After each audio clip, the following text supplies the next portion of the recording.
本日は泣く子も黙る大阪下町レトロツアーをご利用いただきまして誠にありがとうございます。まもなく1番線に皆様をあの頃へと誘う特急レトロが参ります。黄色い線の内側までお下がりください。停車駅は大正、布施、淡路、福島でございます。下町情緒あふれる商店街や時が止まった喫茶店、ディープな街並みへと皆様をお連れします。それではあの頃の旅へ発車いたします。閉まるドアにご注意ください。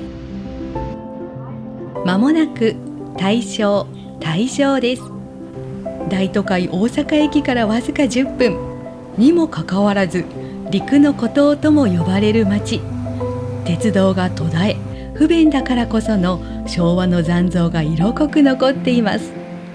ローカル気分で都線に揺られてタイムスリップ。この街ならではの魅力をどうぞお楽しみください。首都東京に次いで日本で2番目の大都会大阪。その大阪市にあるにもかかわらず鉄道が通っていない、いわゆる鉄道空白地帯があります。大阪市大正区。大阪市の南西部にあって周りを川と海に囲まれた島のような土地です。一時は鉄道の乗り入れ計画が盛り上がっていたものの採算が合わないと判断されて、その後はうんともすんともそのまま時代の波に乗れず時が止まったかのような風景が広がっています。ただそれはデメリットではなくメリット。昭和の空気が色濃く残るなんとも居心地のいい街が現役バリバリです。さらに懐かしい風景だけじゃなくて登山あり、船旅あり、南国テイストあり、盛りだくさんの魅力を隠し持っていました。別に隠してたわけじゃないと思うんですけど、今回の訪問で発見した大正の魅力たっぷりお届けします。またまたと半信半疑の皆さん、本当かどうかぜひ最後まで見て確かめてください。ということで JR 大正駅にやってきました。大正区にある唯一の駅で、しかも北の端っこ。鉄道はここまでです。駅周辺の様子はというと、大阪駅からたったの10分ほどで都会の風はどこへやら。すでにいい感じオーラが出ています。この看板がごちゃごちゃした風景、たまりません。この辺りの本領発揮は暗くなってからだと思うので、また後ほど。ところで、鉄道がないということで代わりに活躍しているのはバスです。バスの充実度が半端ないんです。見てください、この時刻表。あまりにも本数が多すぎて書ききれず、何分間隔という表現がされています。1分間隔ってテールトゥーノーズのデッドヒートものですよね。コーナーで抜きつ抜かれつしてても不思議ではありません。ちょっと見てみたい。停留所をすっ飛ばす急行もあったりします。もはや電車より便利かもしれないって思うのは私だけでしょうか。では街の散策にこの便利なバスではなくシェアサイクルを借りました。なんでやねん。大正の魅力が街のあちこちに散らばっているので、自由にうろうろできる自転車にしました。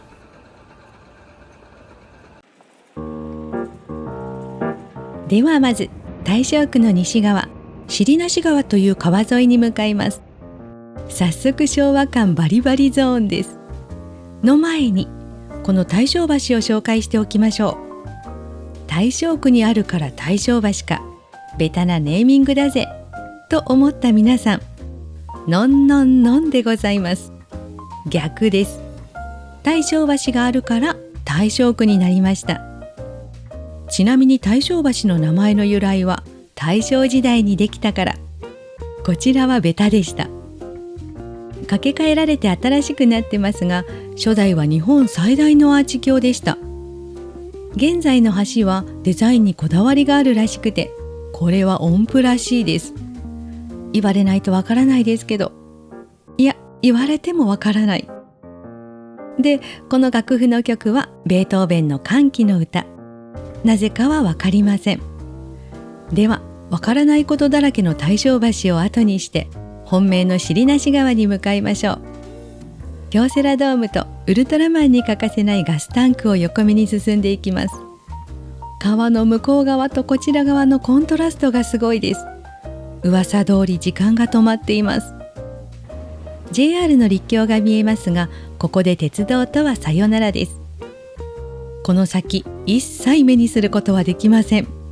鉄道空白地帯へ潜入です。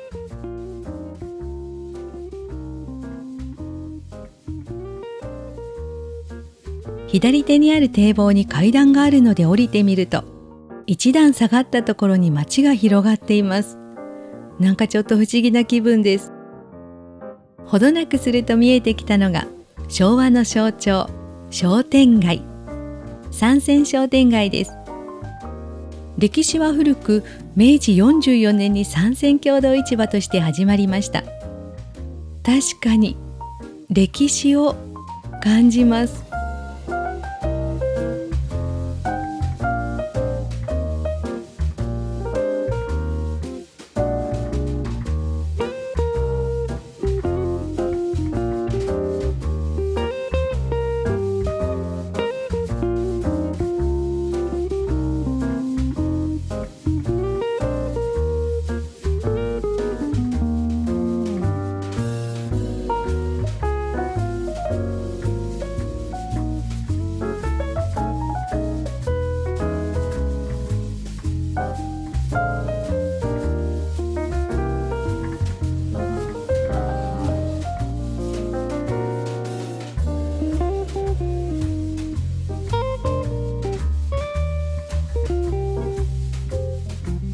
アーケードの撤去工事が行われていました。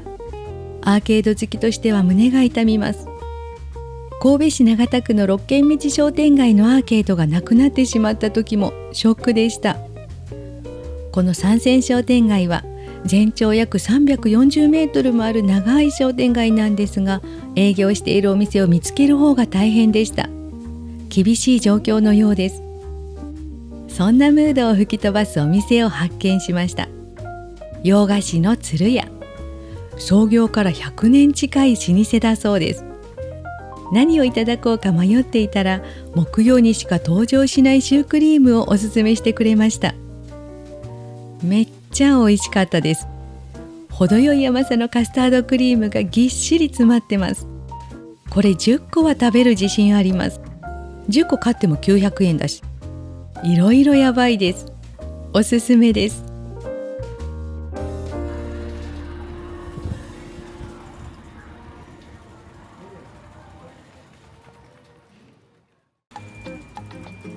長い三泉商店街が終わったと思ったら、またすぐ商店街が現れます。伊豆尾商店街。さっきより長い全長約430メートル。大正区最大規模です。道幅も広くて明るくて人通りもたくさん。ただ活気があるかというとそうでもなくて、通り道としてにぎわっている印象でした。シャッターが閉まっているお店も多かったです。入り口は最近の商店街あるある。マンションでしょうか、大きな建物が建っていました。ここ大正は商店街が次から次へとショッカー並みに現れるので、手早くかわして先に進みましょう。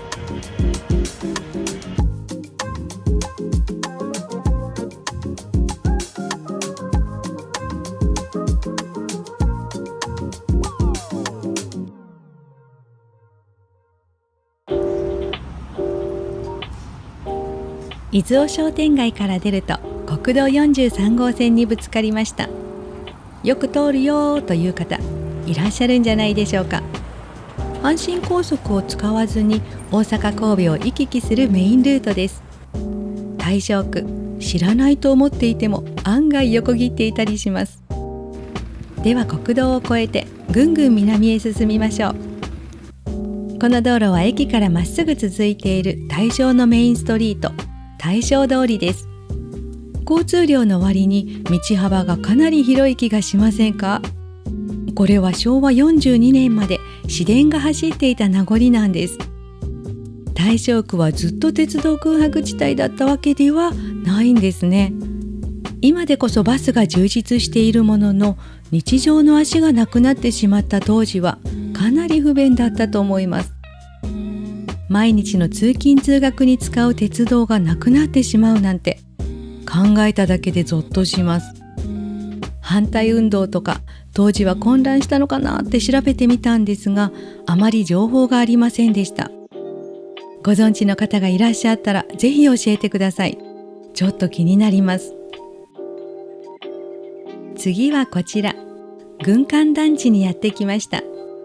なんと攻めたネーミングと思いきや、それはあだ名で、正式名称は千島団地。約2200世帯ある大型の UR 賃貸住宅です。1977年竣工の貫禄ありますよね。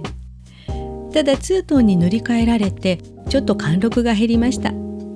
以前のザ・コンクリートの方が好みです。あと団地の下にあったいい感じの商業施設が病院まみれになっていて残念でした。ここは時が止まっていませんでした。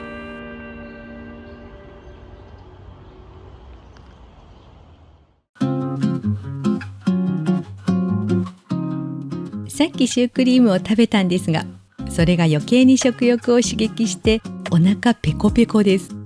お昼ご飯にしましょう。伺ったのは火力十分。お察しの通り名前で選びました。このネーミングセンス、感動すら覚えます。いただいたのはチャーシュー麺。ペコペコのお腹にしみる美味しさでした。あっさりというよりパンチのあるお味なので、ラーメンをおかずに白ご飯食べれるという方におすすめです。お店の方もめちゃくちゃ感じが良くて和みました。ごちそうさまでした。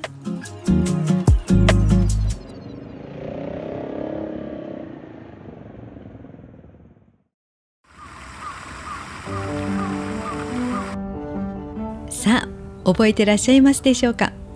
冒頭で登山ができるといったこと。大阪市内にまさか山があるんです。しかもここには市内で2番目に高い山が、さっきの千島団地の横にある千島公園の中にあります。公園の中にあるっていう時点でしょぼいのがバレバレですよね。昭和山、標高33メートルです。しょっぼ。地下鉄を掘って出た土で山を作りました。鉄道空白地帯に地下鉄を掘った土だけがやってきたとは、なんだか複雑です。ちなみに大阪市内の山ナンバーワンは標高39メートルの鶴見新山。こちらも人工の山、もはやどんぐりの背比べです。そうまでして山が必要なのか、大阪市。とはいえ、ちょっと登っただけでも見晴らしが良くて気持ちよかったです。自然がいっぱいのいい公園でした。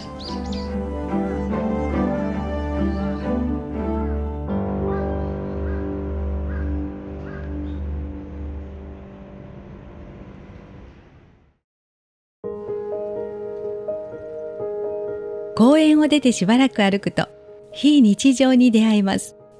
冒頭で話した船旅です。やってきたのは落合上戸線上。この木津川を越えて向こう岸の西成区へ人や自転車を運んでくれる渡船です。川や海で囲まれている大正区にはこうした渡船場が7カ所もあります。そして無料です。これは嬉しい。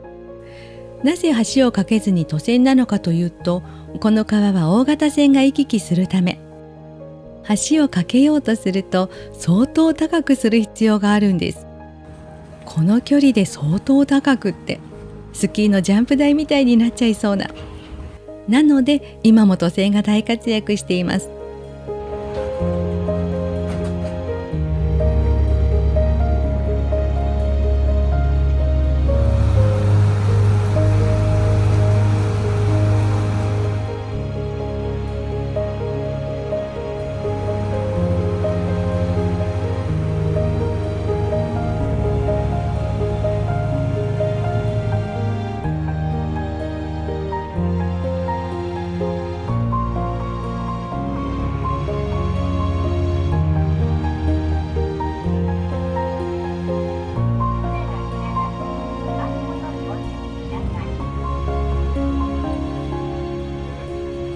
西成区へ到着しました。で、折り返します。この渡船からは木津川水門が見えるのもおすすめポイントです。高潮や大雨の時に水位を調整して町を守る水門。武骨さがかっこいいです。あっという間の到着で船からの映像はうまく撮れませんでした。陸からの様子でご容赦ください。まもなく60歳で引退を迎えるので、この武骨さが好みの方は今のうちに。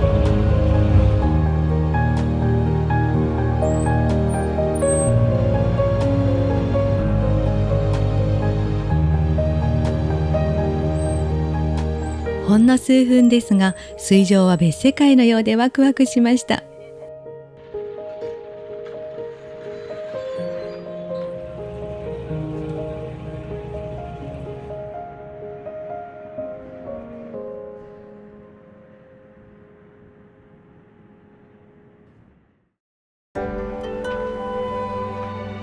登山、船旅ときて3つ目は何だったでしょう。そう、南国テイストです。南国テイスト、なんかわかるようでわからない。猫ちゃんもはーって感じです。道中出会いました。超可愛かったです。そして後ろ髪を引かれながら向かったのが平尾本通商店街、通称サンクス平尾。第一次世界大戦の後、大阪での仕事を求めて沖縄から多くの人が移住してきたそうです。その影響で沖縄を感じるお店がたくさんあると聞いてやってきましたが、あれ、ほとんど空いてません。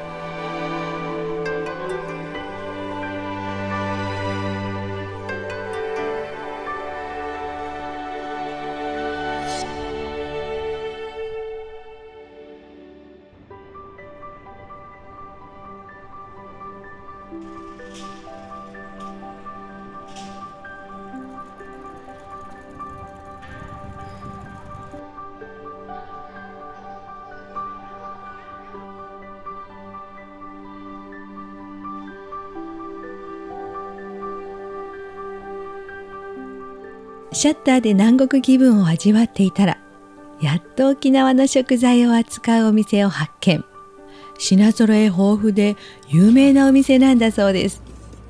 南国テイストミッション、ギリギリクリアです。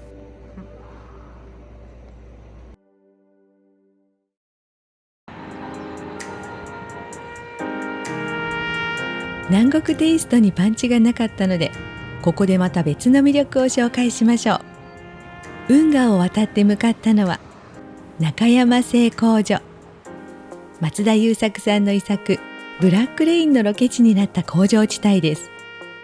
映えまくりです。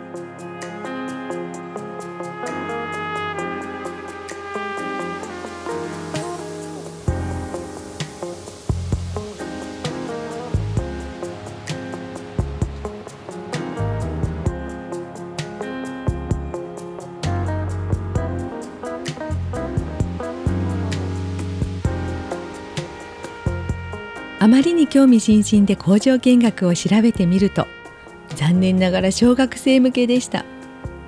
身長は小学生並みなんですけど、なんとかならないでしょうか。ところで、映画のロケ地に選ばれた理由、何だと思いますか？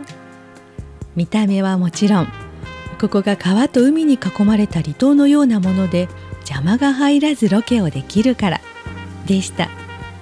大正区ならではの理由ですね。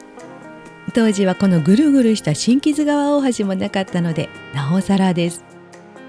それにしてもやっぱり中に入ってみたい。小学生のような純粋な心を持ってるんですけど、なんとかならないでしょうか。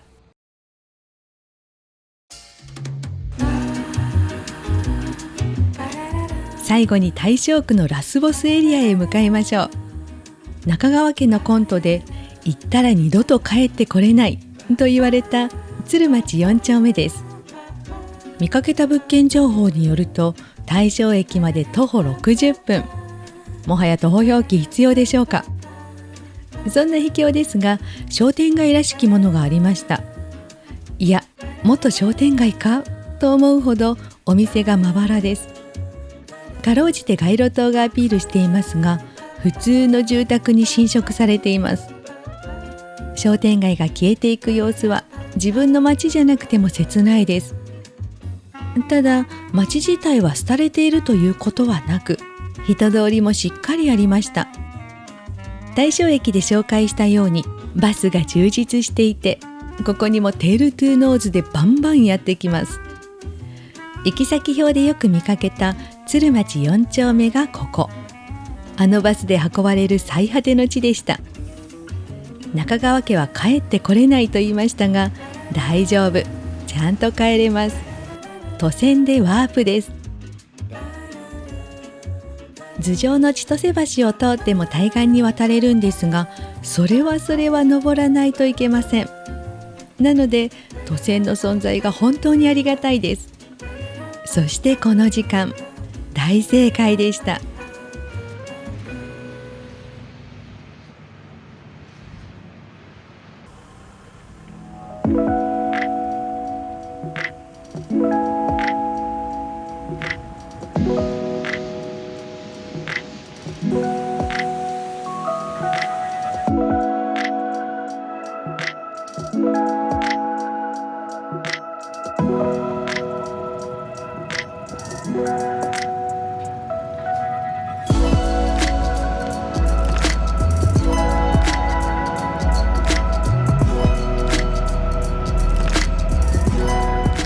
鉄道空白地帯ならではの魅力を持った大正区。あっちへ行ってもこっちへ行っても懐かしい風景があって、街ごと昭和レトロでした。ここもまた行ったことないのに懐かしい街。ぜひ皆さんにも味わってもらいたいです。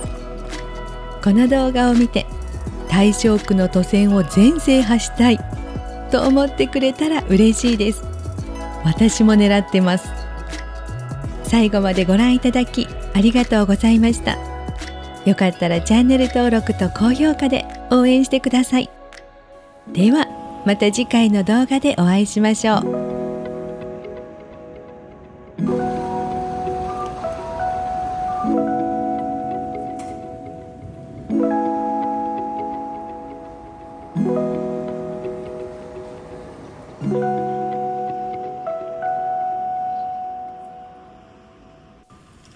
テニスは左、バドミントンは右。なんでしょう、この大味すぎる案内。気になります。まもなく布施です。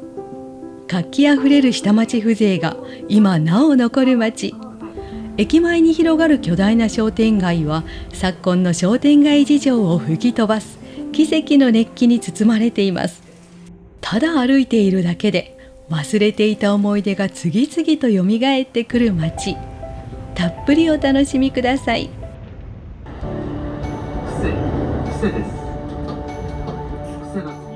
その名の通り、大阪市の東隣にある東大阪市。大阪府内の政令指定都市、大阪市、堺市に次ぐ第3の人口を誇る中核市です。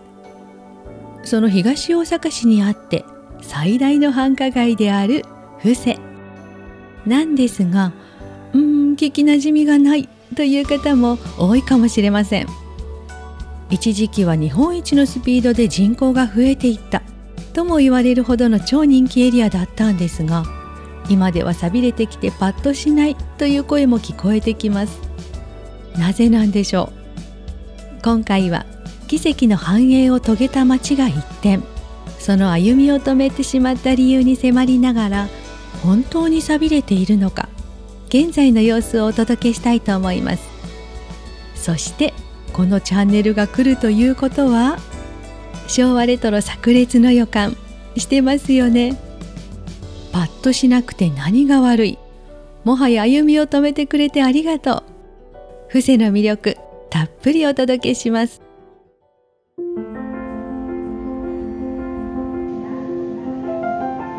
ということで、近鉄布施駅にやってきました。大阪線と奈良線が交差する駅で、大阪市内や奈良方面へアクセス良好。阪神難波線ともつながっていて、神戸方面への移動もスムーズです。通勤通学にもってこいの立地。東大阪市の中で最も多い乗降者数を誇る駅です。近鉄、久しぶりに乗ったのでテンション上がります。飾らない武骨な車両がかっこいいなぁと眺めていたら、ド派手なのもやってきました。この鹿まみれ車両、前に生駒の取材へ行く時に乗りました。その後、このミケとブルにも乗ったので、記憶が何ともカラフルです。車両もいいんですが、近鉄のもう一つの魅力は遠くへ行けるところ。狭い範囲を行ったり来たりする阪神電鉄ユーザーの私は、特急列車を見かけるだけでワクワクします。火の鳥乗りたい、先頭に。そうそう、この布施駅、改札へ行こうと階段を降りたらまたホーム。タイムループかとビビりました。なわけはなく、奈良線が上、大阪線が下を通る上下2層構造でした。全国でも珍しいんだそうです。駅だけで随分楽しませてもらいました。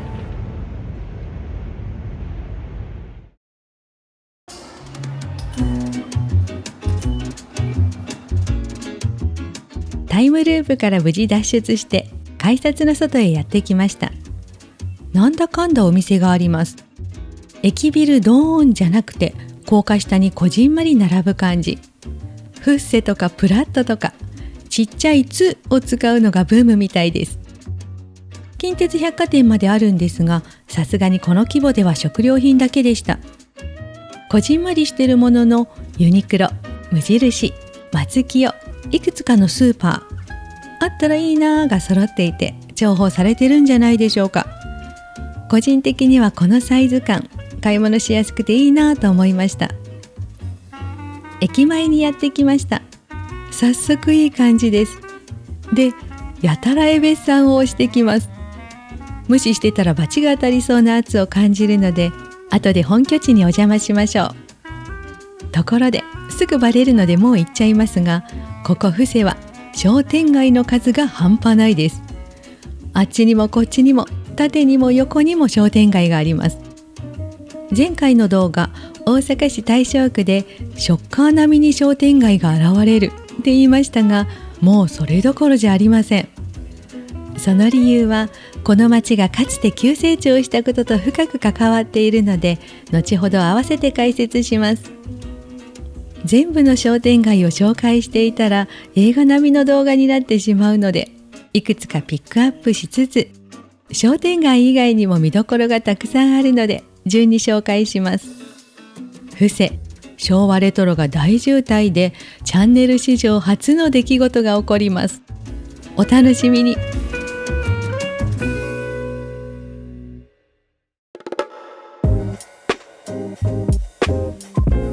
ではまず商店街を一つ潰しておきましょう。いきなりですが、ラスボス級の大きさを誇る商店街です。で、そこへ行くまでにすでに別の商店街があります。簡単にラスボスにはたどり着けません。こちら、プチロード広小路はこのまま縦に伸びる商店街で、今から通るのは右手の一条通り商店会。すでに軽く混乱しています。冷静になるために甘いものを食べることにしました。単なる言い訳です。伺ったのは昭和27年創業の老舗桃屋。このミックスジュース大福という文字を見て素通りできませんでした。さてお味は。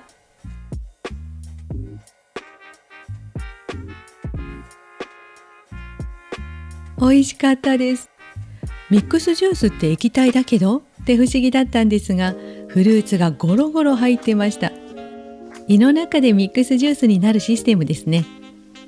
洋菓子屋さんかと思いきや和菓子屋さんでもありました。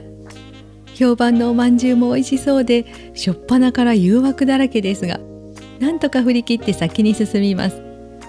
パチンコ屋さんを筆頭に賑やかなお店が続き、通路には容赦なく並ぶ自転車。なかなかディープです。子供の頃に行ってた商店街を思い出します。古くからある洋食屋さんや回転寿司発祥のお寿司屋さん、歴史を感じるお店を見ながら橋まで来ると現れました。東大阪最大級のアーケード商店街、フラワーロード本町です。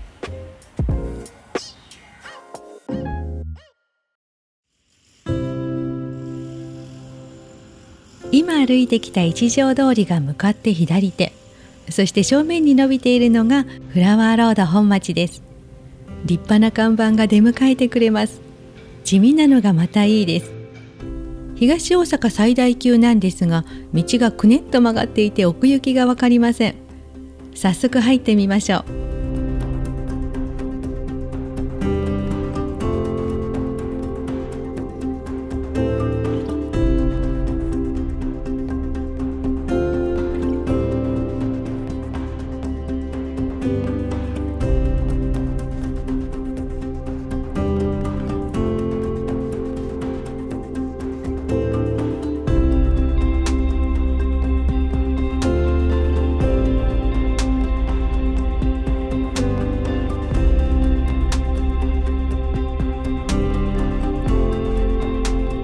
道幅は広いし、アーケードもあるし、立派な商店街です。ただ噂通り規模の割に人通りが少ないと感じました。シャッターが降りているお店やすでに取り壊されているエリアもあって、寂れていると言われても仕方ない状況のようです。このフラワーロード本町から横に伸びている二条通りになるとなおさらです。実は今回商店街の方から布施を取り上げてみませんかとメールをいただきました。すでに取材先の候補には上がっていて、ちょうど布施が特集されている雑誌を買ったばかりだったので偶然にびっくりしました。ただすぐにというつもりではなかったんですが、この1年寂れた感が増してきて昭和テイストが減ってきているとのこと。それは急がないということでメールをもらった2日後に参上しました。メールをくださった方はとても驚きつつ、そりゃそうですよね、歓迎してくれて丁寧に街の歴史や様子、見どころをお話ししてくださいました。お話を聞いた感想は、この街はまだまだ魅力満載。もちろん寂れてきたという事実もあるんですが、だからこその魅力もあると感じました。伺ったお話も参考にしつつ散策しようと思います。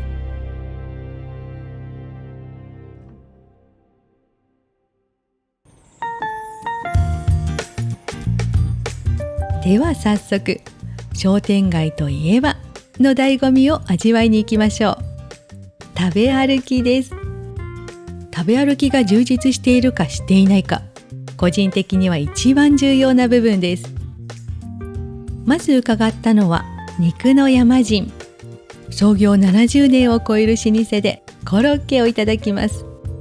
懐かしいという方いらっしゃるんじゃないでしょうか。 Google の口コミで布施のソウルフードと称されていました。人気店なので行列になっていることもよくあるそうです。ちょうど空いている時でラッキーでした。揚げ物の種類が山ほどあって、こんなお店が近くにあったら毎日ご飯炊くだけでいいななんて思いました。さてお味は、熱々ホクホクで美味しかったです。そして70円、お安い。ごちそうさまでした。なんかガチャガチャがあったのでしてみました。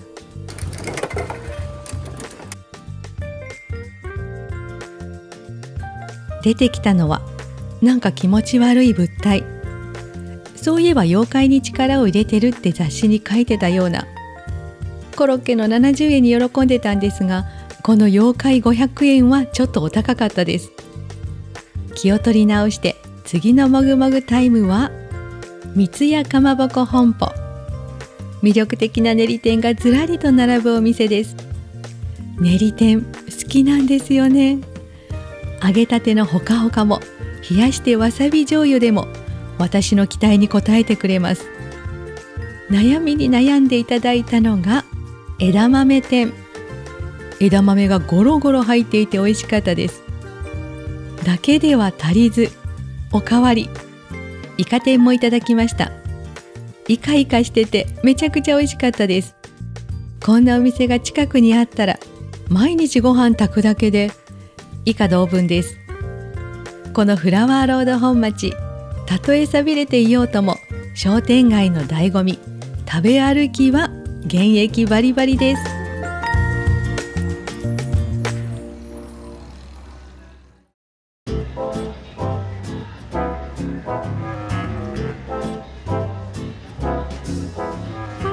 さっき寂しい二条通りをご覧いただきましたが、並行してあるのがこの三条通り。こちらはちょっと様子が違って面白いことになっています。メディアによく取り上げられているのでご存知の方も多いのではないでしょうか。レディースショップ清島です。知らんという声が聞こえてきます。ちゃんと紹介すると、レディースショップ清島と見せかけた世界ホテルです。見せかけてるわけじゃないと思うんですけど、商店街の空き家をリノベーションして素敵な客室にしているという斬新なホテルです。空き家を使っているので、お部屋は商店街のあちらこちらに散らばっていますのフロントです。ちょっとお部屋の外観を見てもらいましょう。こんな感じです。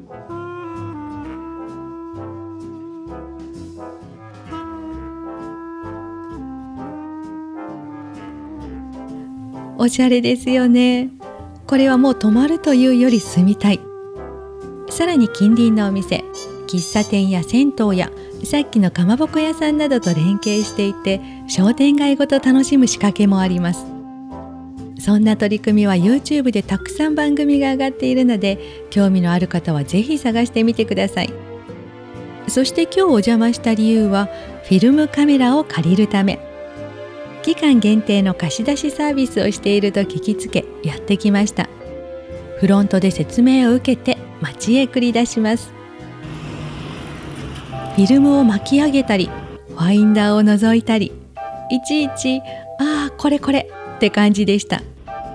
フィルムを巻き取らず蓋を開けちゃって失敗したことや、現像が上がるまでのワクワクも思い出します。この不便さがたまりません。そしていい写真が撮れる気が全くしません。現像できたらいただけるので、仕上がりはその時までのお楽しみです。それにしてもめちゃくちゃ感じのいいスタッフさんで、ますます泊まってみたくなりました。全然日帰りできる距離なんですが、来る価値ありです。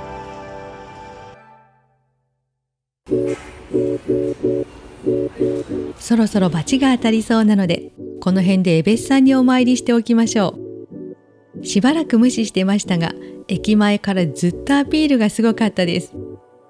布施恵比寿神社は河内の恵比寿さんとして親しまれていて、毎年1月9日から11日までの10日恵比寿では3日間で15万人が訪れるそうです。こんなにこじんまりしてるのにすごい。この立派な恵比寿像、鋳造としては日本一大きいんだそうです。完全に顔が取ったどーって言ってます。何でも撫でるとご利益があると言われていて、膝がピッカピカです。せっかくなので私も宝くじが当たりますように。これは後半への伏線です。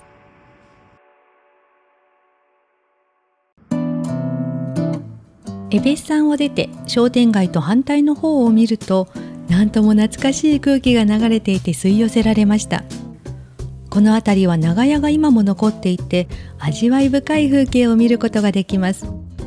たださすがに建て替えが進んでいて、この昭和感が年々失われているそうです。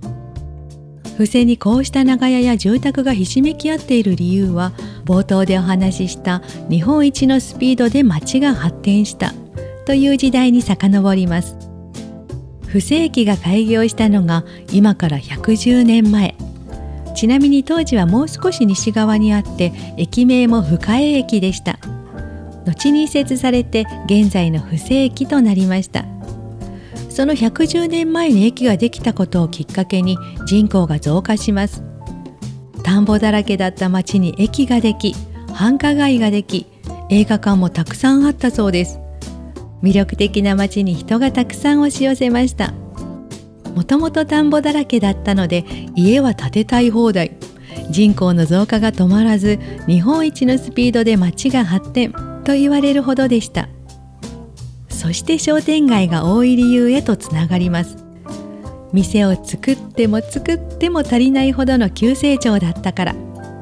ではなぜ奇跡の繁栄を遂げた町が一転、その歩みを止めてしまったんでしょう。高度成長期が過ぎ去ったことや、不景気が続いて東大阪といえばの町工場が減ったことなど、いろいろあるんですが、インフラの整備も大きく影響していました。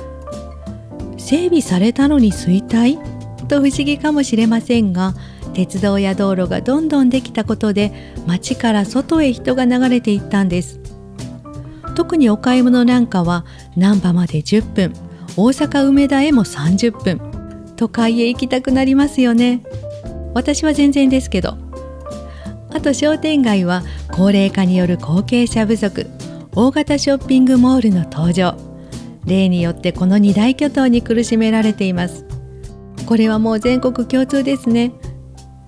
少しずつ進んでいると、四条通西という商店街に出ていました。衰退の話を吹き飛ばすかのようにひときわにぎわっているお店があります。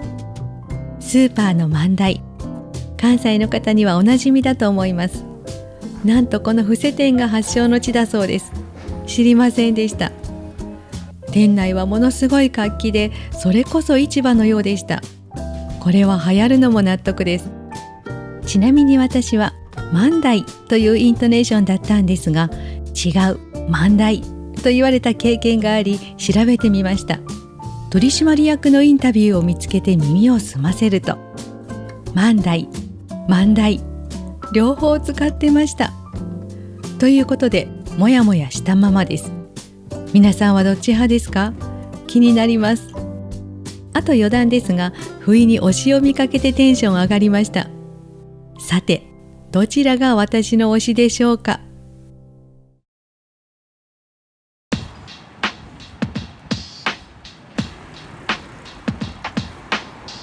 この辺で駅の南側を切り上げて北側に移動しましょう。まだ半分とビビった皆さん、恐ろしいでしょう、布施。まだまだ続きます。で、駅の北側に行こうとしても、また商店街が現れます。南側でもう一仕事です。プチロード広小路。さっきのラスボス商店街、フラワーロード本町へ向かうときにちらっと名前が出てきたんですが、覚えてますでしょうか？ミックスジュース大福に食らいついた桃屋さんからまっすぐ伸びる商店街です。散々うろうろしたので、もうミックスジュース大福が前世のことのようです。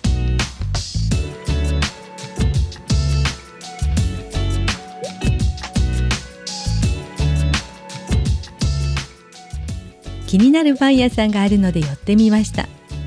金太郎パン。創業から100年を超える老舗で、地元で大人気のパン屋さんです。美味しそう。そしてお安い。すっごい種類の多さになかなか決められなくて、お店の中を何周もしてしまいました。私は少しずついろんな味を食べたいので、ハーフサイズで売ってるのがとても嬉しかったです。わんぱくサンド、ここから100円引きとは。近所だったら毎日買います。マジで。買って帰ったパンはどれも本当に美味しかったです。もっとたくさん買えばよかったと後悔するほど。テンションが上がりまくる金太郎パン。おすすめです。まさかり10月号というネーミングも最高でした。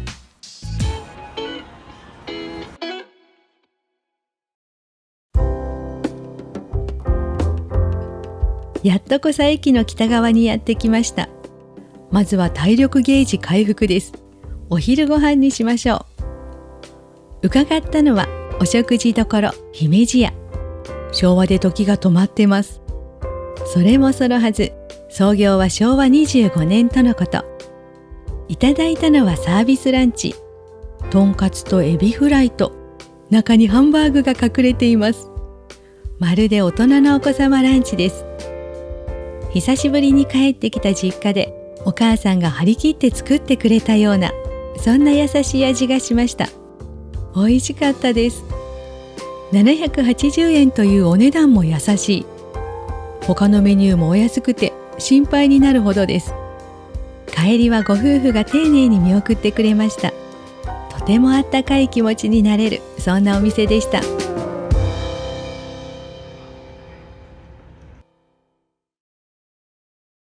駅の南側はどこへ行っても商店街という感じだったんですが、北側にはなんとイオンがあります。なんだイオンかと思った皆さん、安心してください。今時のイオンではありません。こちら、下唇を噛んでベルノール伏せ。1996年の竣工当時はビブレ、その後サティ、そしてイオンへと転換。昭和ではないものの平成初期の面影が残った味わい深い商業施設です。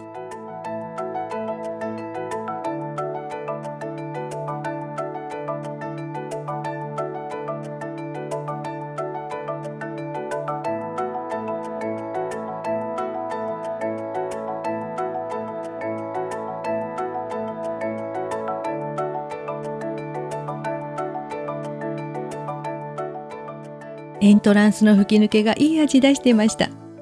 エントランスに宝くじ売り場があるのには驚きました。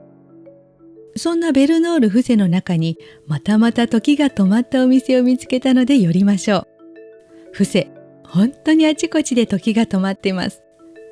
伺ったのはピアジョリー。昔百貨店にあったレストランを思い出す雰囲気です。雰囲気どころかそのまんまでした。この占いマシーンを見るの何十年ぶりでしょうか。ちょっとやってみます。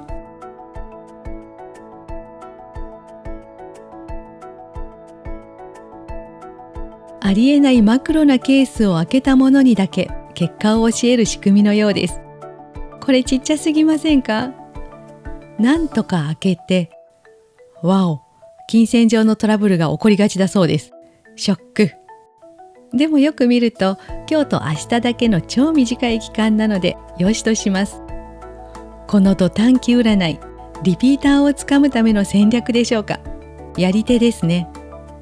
それにしても格言とか頭の体操まである謎の構成、笑わせてもらいました。お水のお知らせ方法にも笑わせてもらいました。チョコレートパフェで一息ついて愉快なレストランを後にします。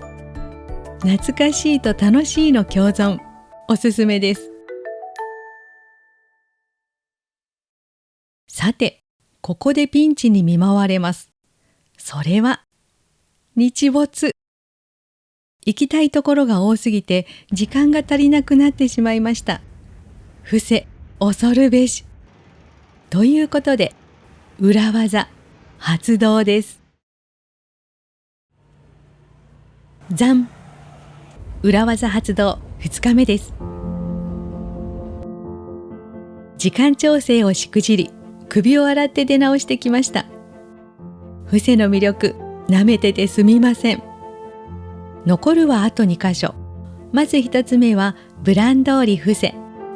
南側にあったフラワーロード本町と線路を挟んで向かい合っている商店街です。これがまたでかい。至近距離でこの規模の商店街が2つあるの、すごいです。ただ様子はちょっと寂しいです。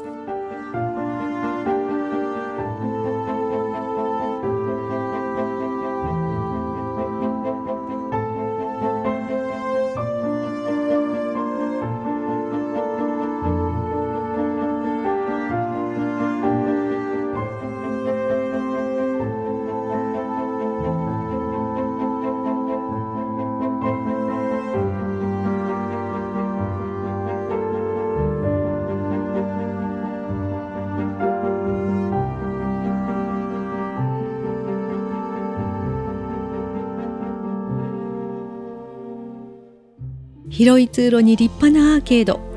なんとか持ち直してほしいです。商店街を抜けたところで気になるラーメン屋さんを見つけました。端っこにキュッと立っていて、看板には大きく中華そば。吸い寄せられました。高井田ラーメン初めて聞くので調べてみたら、地元の町工場の人たち向けに始まったとか。ご当地ラーメン的な立ち位置でしょうか。いただいたのはワンタン麺。チャーシューの下にワンタンが隠れているお楽しみ仕様です。なるほど、お醤油の味がしっかりしていてパワーが出そうです。麺は太くてもっちもち。これは癖になります。お店の方がとても気さくで親切で、また来たいと思うラーメン屋さんでした。これまたおすすめです。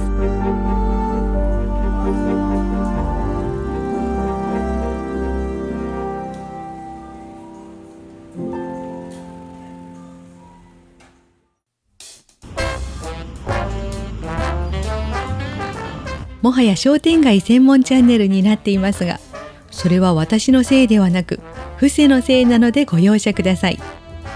最後はなんと布施駅からお隣の河内英和駅まで続いているという商店街、布施12番街とポッポアベニュー。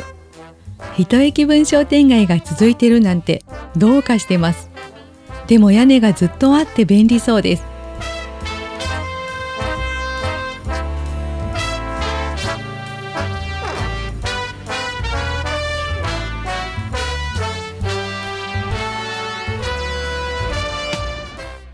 さあ、伏線回収です。このポッポアベニューには知る人ぞ知るお店があります。それは布施ポッポアベニューチャンスセンター、宝くじ売り場です。一見何の変哲もない宝くじ売り場なんですが、よく見てください。猫ちゃんたちの強引な仮装がシュールです。じゃなくて、入り口と出口が分かれていて一方通行になっています。そう、一方通行にしないといけないほど人気の売り場なんです。なんでもあの有名な大阪駅前第4ビルの売り場に次いで最強らしくて、2024年時点では総額59億円以上の当選金額という記事を読んだんですが、総額60億円に更新されているようです。上から貼られているのが生々しくて説得力あります。あと縁起のいい名前の店員さんが多いのも特徴だとか。確かに。さあ、エベスさんも撫でたし、猫ちゃんたちも撫でたし、あとはいつか宝くじを買うだけです。買うてないんかーい。はい、当たる気がしないので買ったことないです。いつか気が変わった時用にこの運を取っておきます。さてここで、いよいよ布施を攻略したかと思いきや、どうしても行かなければならないところが出てきました。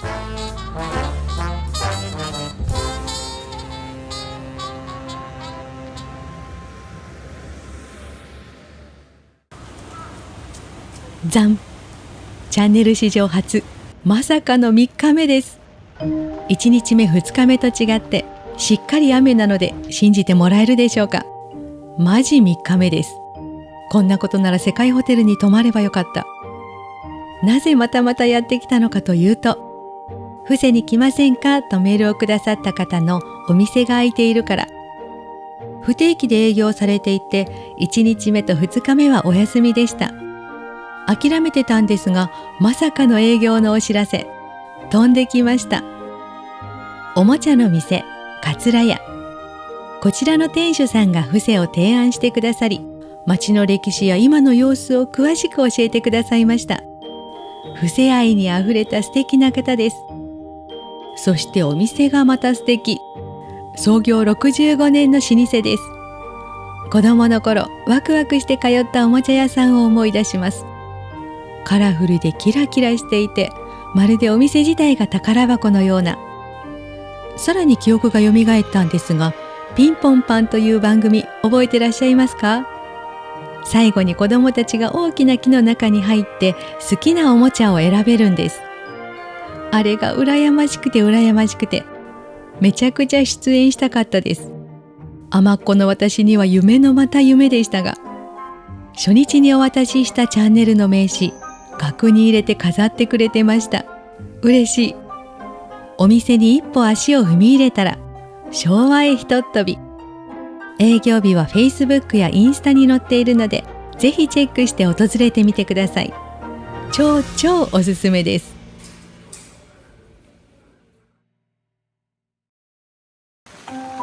伏せ堪能しましたと思ったんですが、桂屋さんから素敵なお店を紹介いただき、行ってみることにしました。もう勘弁してくださいと言いたくなるほど、次々と行きたいところが現れます。伺ったのは古民家カフェラサンブラ。店主さんのご実家、築140年以上の日本家屋を改装したカフェです。もう褒めちぎりたいんですが、私の言葉より見てもらった方が良さが伝わります。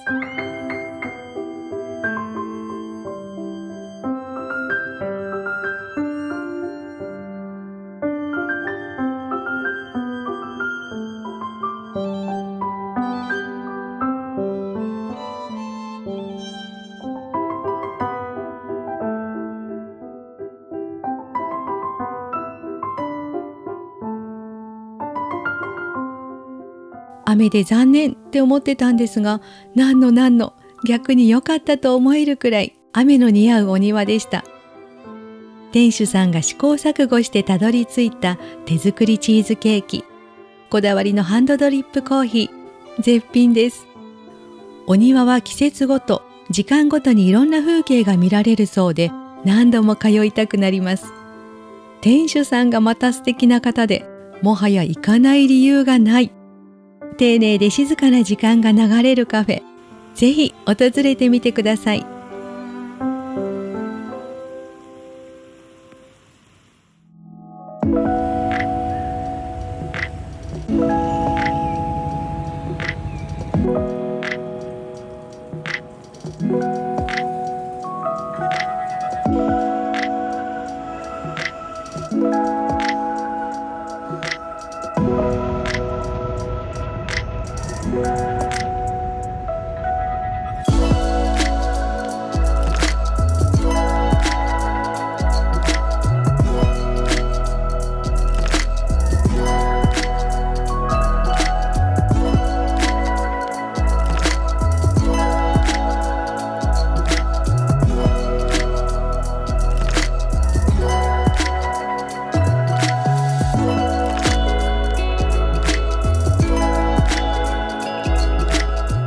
忘れていた思い出が走馬灯のようによみがえってくる街、布施。胸が熱くなる瞬間が何度もありました。衰退している、寂れているなんて言われますが、だからこその趣。この作ろうとしても作れないわびさびを武器に、街に活気が戻ればいいなと思いました。ぜひあの頃に戻れる布施を味わいに来てください。ただし時間配分にはお気をつけて。この動画を見て布施に3日通いたいと思ってくれたら嬉しいです。今回訪れた場所は概要欄に載せているのでご参考に。美味しいお店を見つけたらぜひコメント欄で教えてください。沼ったのでまた行きます。最後までご覧いただきありがとうございました。よかったらチャンネル登録と高評価で応援してください。ではまた次回の動画でお会いしましょう。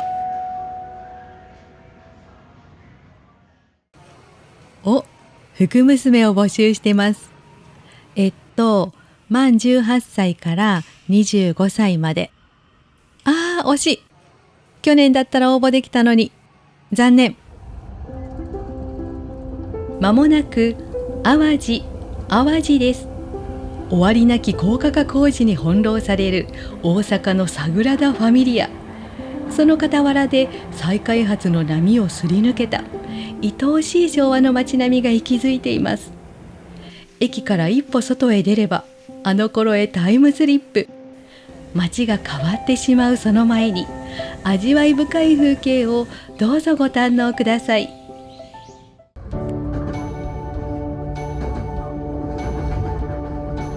交通渋滞、街の分断、騒音などを解決する鉄道の高架化。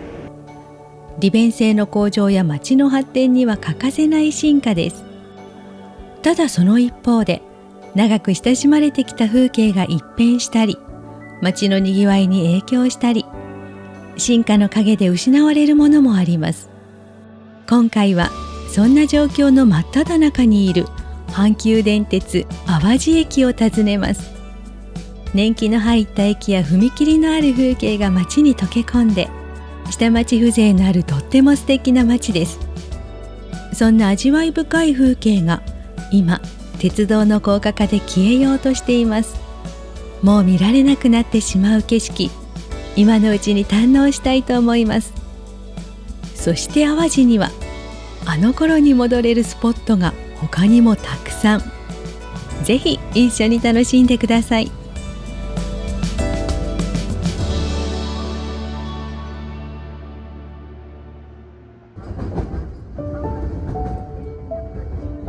ということで、大阪市東淀川区にある阪急電鉄淡路駅にやってきました。1921年、大正10年開業と100年以上の歴史を持つ駅です。1日の乗降客数はおよそ3万7,000人。京都線と千里線が交差する重要な乗り換え駅です。重要なのは一目瞭然。線路が網だくじ並みに右往左往してるし、もうひっきりなしに電車がやってきます。そして人がわんさか。降りたと思ったら違う線で電車を待つという乗り換え駅ならではの光景が広がっています。ご覧の通り、ヤングも多いです。大学がいくつかあるので通学ラッシュが巻き起こります。それにしても人数の割にホームが狭い。阪神電鉄ユーザーの私は往年の春日の道駅を思い出しました。日本一狭い駅として有名な幅2メートルそこそこの島式ホーム。淡路駅みたいに先が細いんじゃなくってホーム全体が細いんです。特急が通過する時なんてもう罰ゲームとしか思えない怖さでした。それに比べたらマシですね。さて、ご存知の方も多いと思いますが、この淡路駅、高架化が進められています。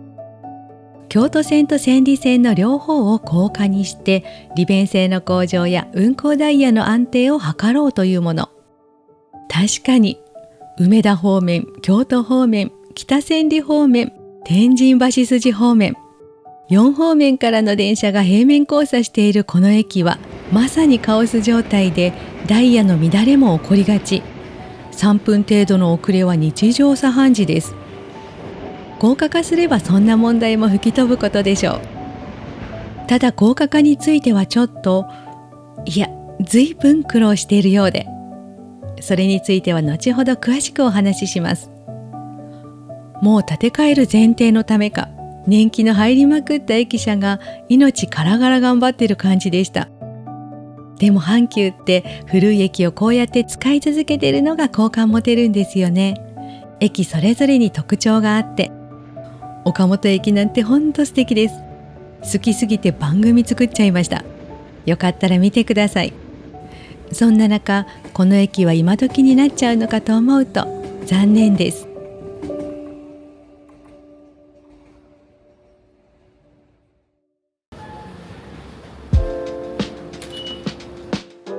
駅から出てきました。このごちゃっとした感じ、いいです。そして駅前すぐに商店街、もう100点満点です。早速商店街を散策したくてうずうずしますが、駅の高架化についてもう少し詳しく、周辺の様子をご覧いただきながらお話ししましょう。この高架化工事の正式名は、阪急電鉄京都線千里線連続立体交差事業。大阪市が主体となって進めている事業です。淡路駅を含む4つの駅を高架化して、さらに周辺道路も整備して便利な街にしようぜという試みです。特に淡路駅は4方面からの電車が容赦なくやってくるので、先ほども言いましたが、電車の遅延が発生したり、そしてこれも大問題、開かずの踏切がマジで開かずです。特に京都線と千里線の両方の踏切が連続しているダブル踏切は相当厄介です。ちょっとご覧いただきましょう。手前の踏切をパスしても次の踏切に捕まったり、なんなら両方カンカンなるお祭り騒ぎです。ふらっと通りがかって難なく両方パスできたら、もうその日の運を全部使っちゃったぐらいの勢いです。そんな不便さも解消できる高架化、これがちょっと特殊な内容なのでご紹介しておきましょう。完成予定の淡路駅は4階建てで、2階が改札、3階が京都河原町北千里方面、4階が大阪梅田天神橋筋6丁目方面。つまり線路が上下に配置される立体構造です。これは珍しい形状。ちなみに前回の動画で取り上げた近鉄布施駅もこの立体構造でした。いやー、同時入線する姿には興奮しました。ちょっとお見せしましょう。かっこいいですよね。話を淡路駅に戻して、この高架化工事は当初2013年に完成する予定だったんですが、用地買収の難航とか追加工事とかいろいろあって、現在は2030年頃の完成と発表されています。いや、いろいろあったとはいえ20年の遅れはなかなかですよね。生まれたばかりの赤子が20歳になっちゃいますから、そりゃ看板のダメージも激しいはずです。ニュースでもいつまでかかんねんという激おこインタビューを見かけます。とはいえそのおかげでまだ下町感が健在。今のうちに堪能させていただきます。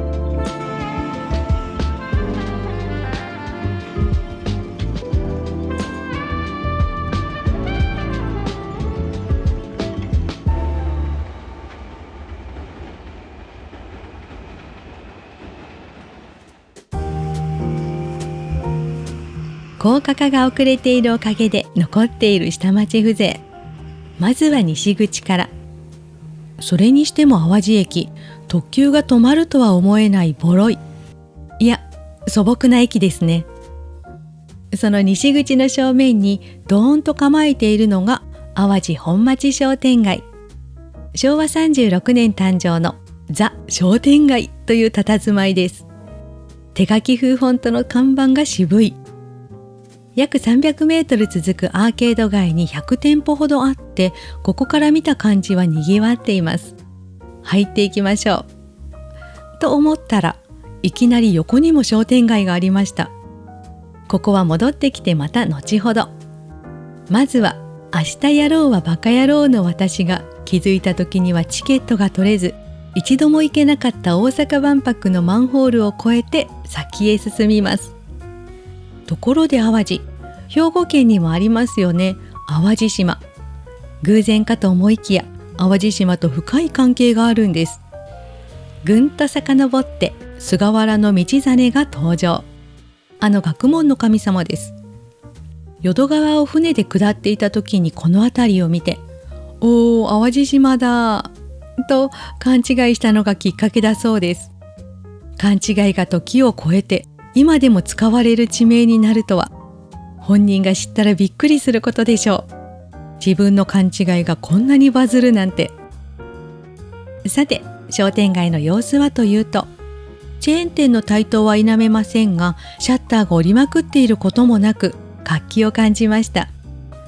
個人店も多く残っていて、この履物屋さんなんて小学生の頃上履きを買ってもらったお店を思い出します。市場もありました。蓬莱市場。以前より縮小されたり空き店舗もあったり様変わりしているようですが、残っているお店は元気です。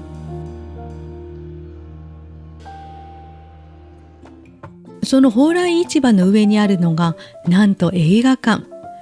残念ながら2017年に亡くなってしまったんですが、淡路東宝がありました。いいですよね、商店街の中の映画館。ちょっと商店街の規模は大きくなりますが、神戸元町商店街にある元町映画館も素敵です。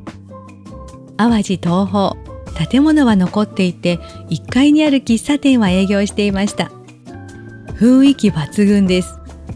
お邪魔したいところですが、今日は行きたいところがいくつもあるので我慢。そうです。またまた昭和グルメ探訪になる予感です。そんな話をしていたらお腹が空いてきたので、早速もぐもぐタイムに行きましょう。伺ったのは麦の花、すぐ食べるようにチョコブレッド、持ち帰り用にシュトーレン。どちらも美味しかったです。もっといっぱい買って帰ればよかった。ところで以前の動画、庄内で看板に一目惚れしたキリンドもありました。こちらでもいい味出しています。調べてみたら上等店もあるようです。キリンドがあるということは私好みの町なんでしょうか。未開の地、気になります。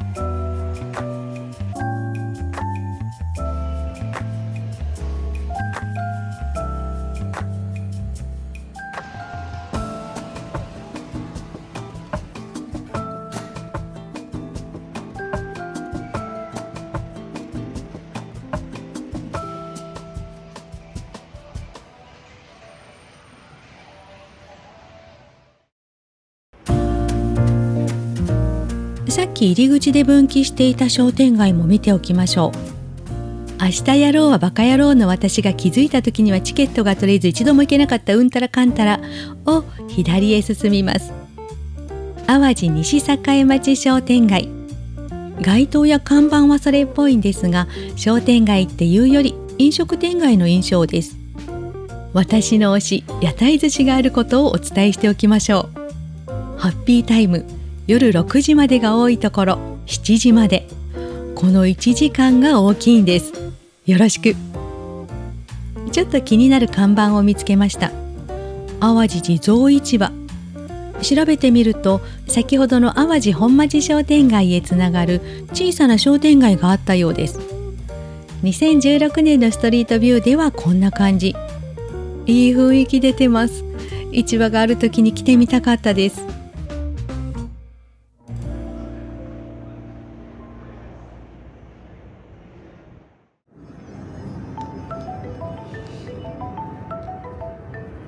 このチャンネル、昭和レトロ探訪なら行っておかないとという場所があるのでご紹介しましょう。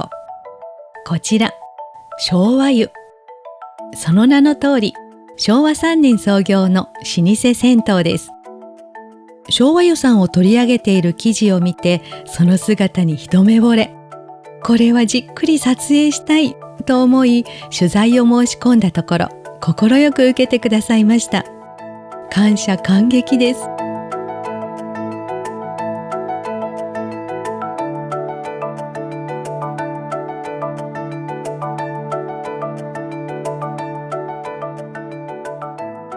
美しいタイル、味わい深い内装。子供の頃、祖母に連れて行ってもらった銭湯を思い出しました。湯気や赤ちゃんにはたくシッカロールの匂いがよみがえります。お風呂上がりに買ってもらうジョア、めちゃくちゃ楽しみでした。この昭和湯さんは古き良き銭湯を保ちつつ、他業種とコラボしたり、グッズを作ったり、新しいことにもチャレンジしていて、活気を感じます。外にある看板のキーホルダーが可愛くて買っちゃいました。ステッカーや名刺もくださって昭和湯グッズ充実です。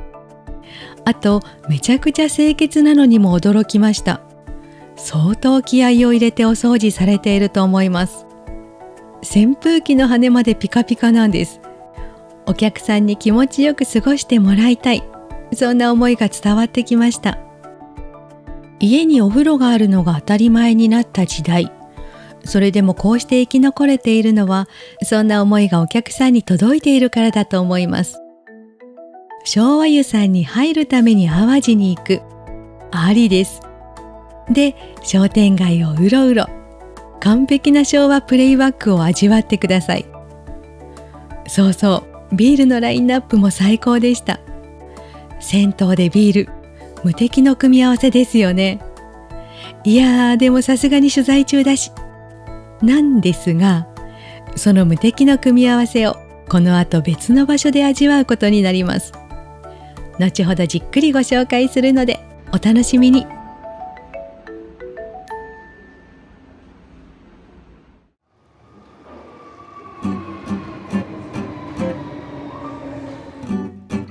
今度は駅の東側にやってきました。そしてこちらにも商店街、東淡路商店街です。昭和9年からある老舗なんですが、例の高架化に合わせてまるっと移設されたので古さは感じません。以前はアンダーパスを抜けたらすぐ駅直結の商店街だったそうです。その頃の様子をネットで見かけたんですが、そりゃもうエモくて行ってみたかったです。残念な気持ちを紛らわすためにその頃からある老舗にお邪魔しました。花商浅田。なんだかんだ言うて食べたいだけやんって思った皆さん、その通りです。いただいたのはいちご餅。お昼の3時までは注文してから作ってくれる出来たて販売です。お味はうまい。白あんの甘さといちごの酸味がナイスマッチで、お餅が温かいのもいい仕事してます。ごちそうさまでした。もう一軒気になるお店があるんですが、そこはまた帰りによります。これまた良さげなので楽しみにしていてください。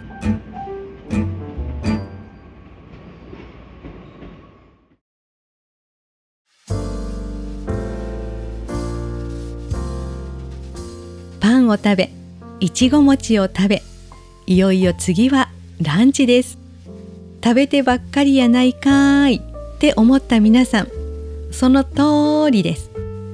でもこの後ちゃんと食べた分動くので心配ご無用です。で、伺ったのは大衆食堂サニーコメル。おっと、全然昭和じゃありません。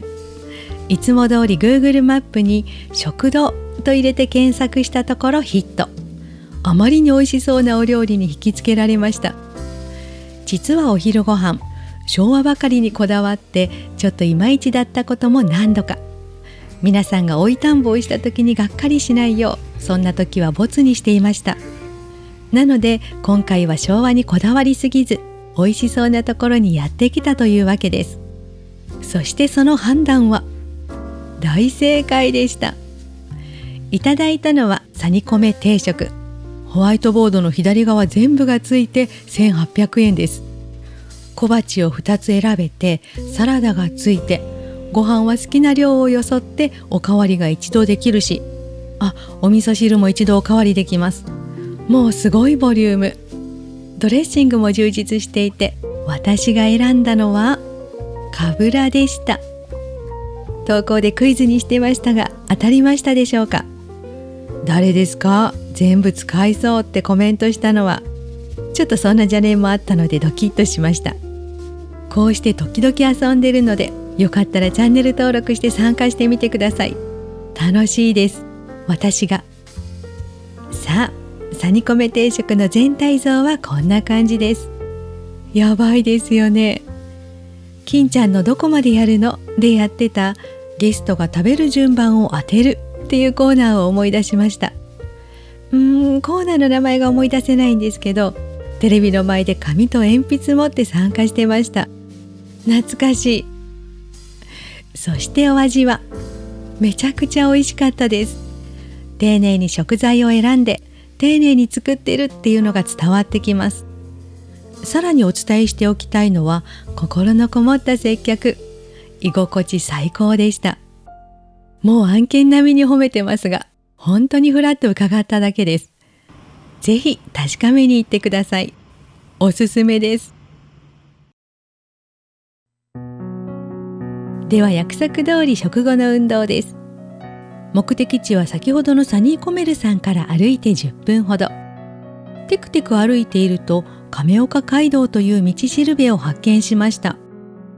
調べてみると淀川までずっと続いているようです。それにしてもこの辺り、地図によると見どころがいっぱいで、お散歩にもってこいだと思いました。今いるのが4番、そしてこれから向かうのは7番です。立派なクスノキが見えてきました。目的地に到着。菅原天満宮です。菅原、どこかで聞きませんでしたか？そう、勘違いでバズった彼、菅原道真公を祀る神社です。勘違いとはいえ、村人はそれは歓迎して、この辺りの地名にまでなりました。ただ、菅原と書いて菅原と読むようです。なのでこちらも菅原天満宮かもしれません。そんな記事もありました。いずれにせよ、菅原道真を祀っていることに変わりはなしです。大きなクスノキが境内を守るかのように枝を広げ、静かで落ち着く空間を作っています。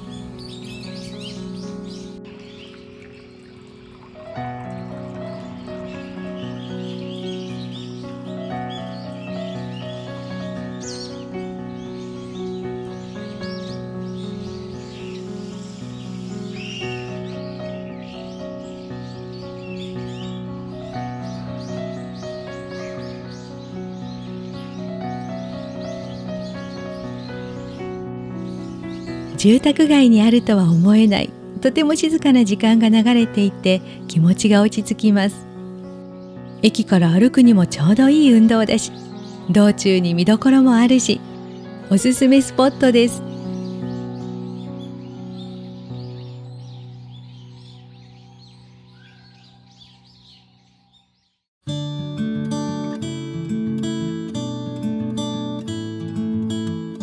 あれだけ食べて10分歩いただけで許してもらえるとは思っていません。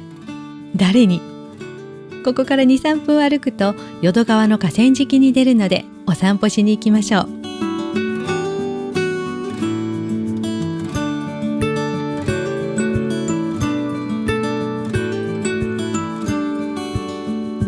見えてきました。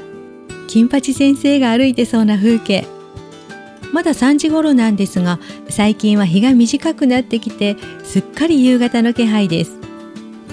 川の向こう側には大阪梅田の摩天楼が見えます。梅北、絶賛盛り上がってますよね。グラングリーンとかなんとか。絶対グランシャトーの方が楽しいと思います。でも都会も遠くから眺めるのはいい感じです。河川敷ののんびりした時間とのコントラストがたまりません。逆光が映えるこの時間、おすすめです。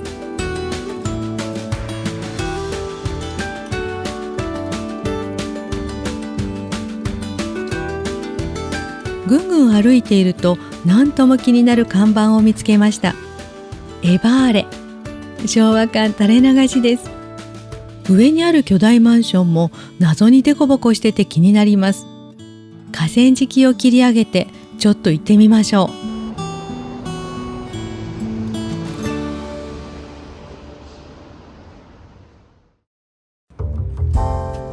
近づくとますますデコボコしている巨大マンション。調べてみるとエバーグリーン淀川という名称でした。何でも建物を斜めに配置してさらにデコボコにすることで採光や風通しを良くしているそうです。なるほど、淀川の開放的な空間をみんなでシェアしてるんですね。それにしても斬新でかっこいい形状です。大規模修繕の時、足場を組むのはちょっと大変そうですけど、1975年頃の竣工。昔は攻めた建物が多くて楽しいなぁなんて思ったりしてたら着きました。目についた看板はこちら、エバーレ。マンションや団地の下にある商業施設、なんかグッとくるんですよね。ここも良さげです。なんですが、店舗案内がスカスカだし、あるのは病院とか塾だし、なんか嫌な予感です。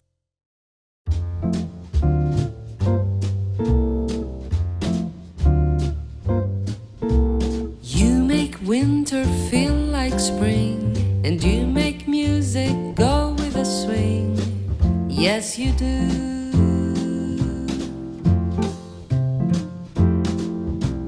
You make me smile when I'm down, feel like the circus is in town.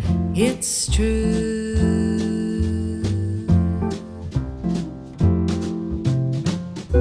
Stardust falls whenever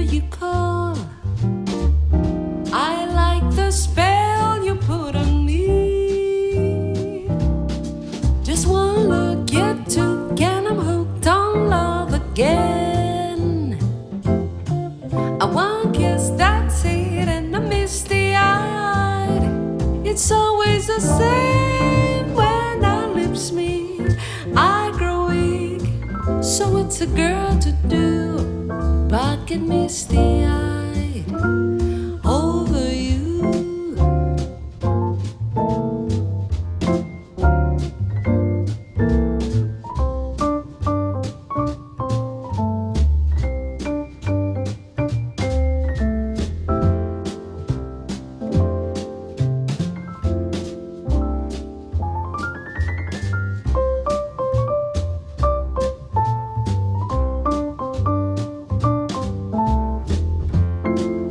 もう戻ってこれないかと思いました。嫌な予感的中。びっくりするくらい空きテナントだらけでした。床のタイルや柱のレンガが贅沢な作りでちゃんと予算かけたんだろうなと思うと余計にもったいないです。吹き抜けにはステージもあって、もしかして芸能人が来てたりしたんでしょうか。もともとはスーパーがあったらしいんですが、それも撤退。何がなくなるよりスーパーがなくなるのは辛いです。帰りに見かけたんですが、ここから歩いてすぐのところにスーパーのライフができてました。こんな立派なのができちゃったらますますピンチです。エバーレ、素敵な施設なのでにぎわっている姿を見てみたい。復活を祈らずにはいられません。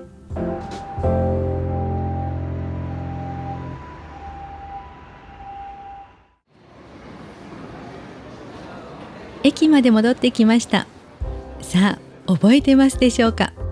いちご餅を食べた東淡路商店街でもう一軒気になるお店があるって言ったこと。こちら、喫茶アメリカン。いちご餅をいただいた歌唱浅田さんのお隣です。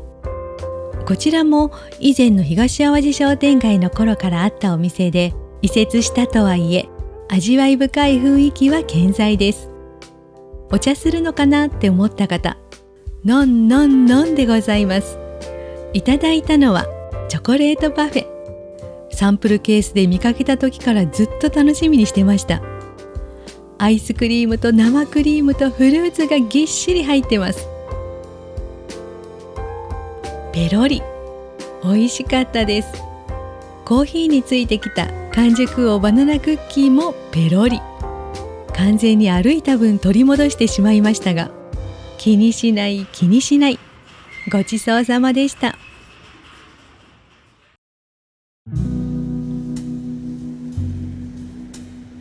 最後にもう一軒、超絶おすすめスポットがあるのでご紹介しましょう。昭和湯さんで触れた銭湯でビール無敵の組み合わせを味わうの改修です。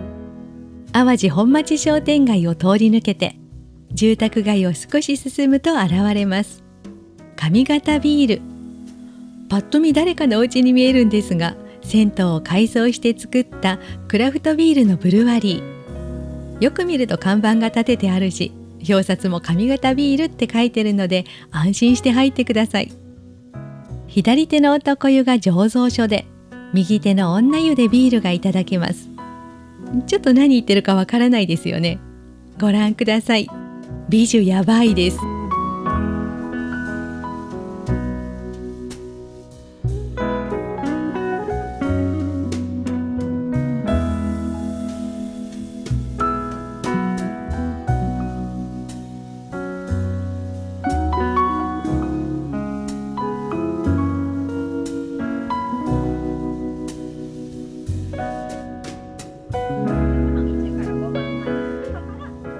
係の方がとても親切に案内してくれるので、初めてでも安心です。この雰囲気味わいたいけどアルコール苦手って方にはソフトドリンクもバッチリあります。あとフードの持ち込みが OK なのもありがたい。レンジまであるので商店街であれこれ買ってくるっていうスペシャルなことができます。肝心のビールのお味は最高でした。おかわりしちゃいました。これまた案件並みに褒めちぎってますが、すべて自腹。心からの感想です。近所に住んでたら確実に通います。他では味わえないシチュエーションと美味しいビール、超おすすめです。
古き良き時代の面影が色濃く残る淡路。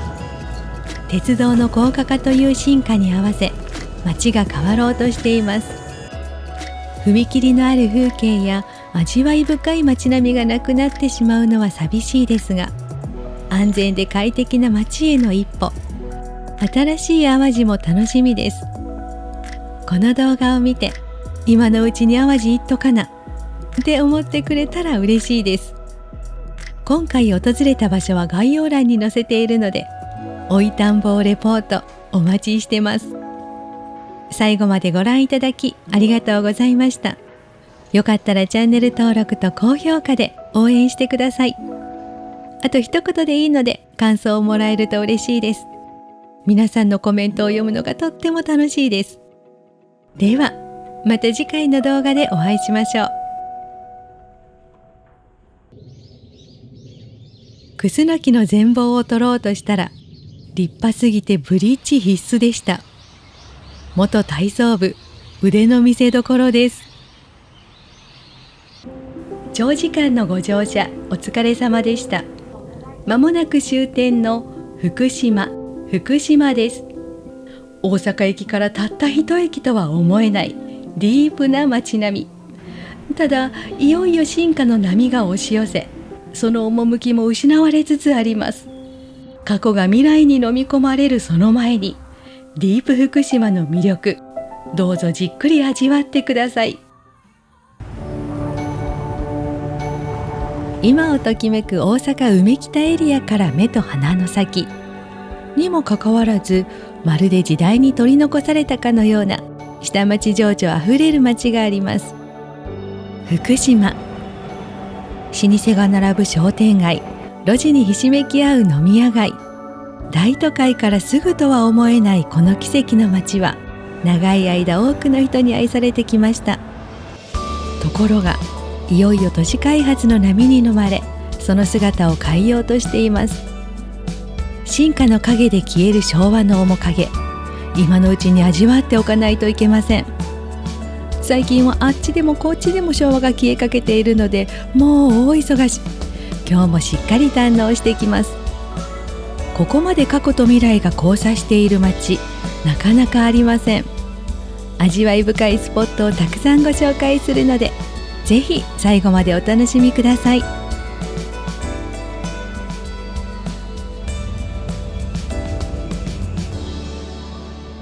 まもなく福島に着きます。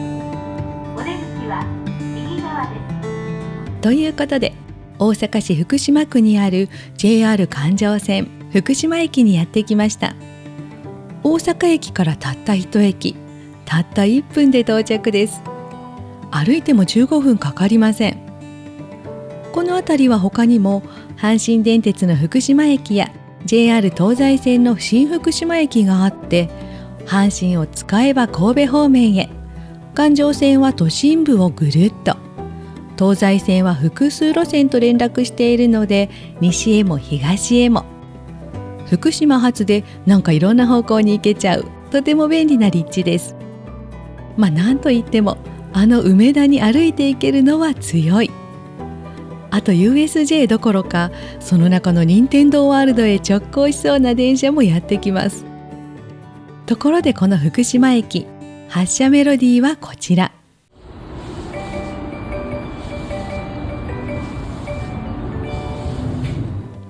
円香博さんの無双花です。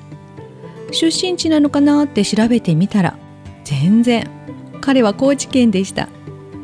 じゃあなぜかというと、回って回って回って回る、環状線と回るつながりだからでした。へえ、タモさんのへーボタンがあれば押しまくるところです。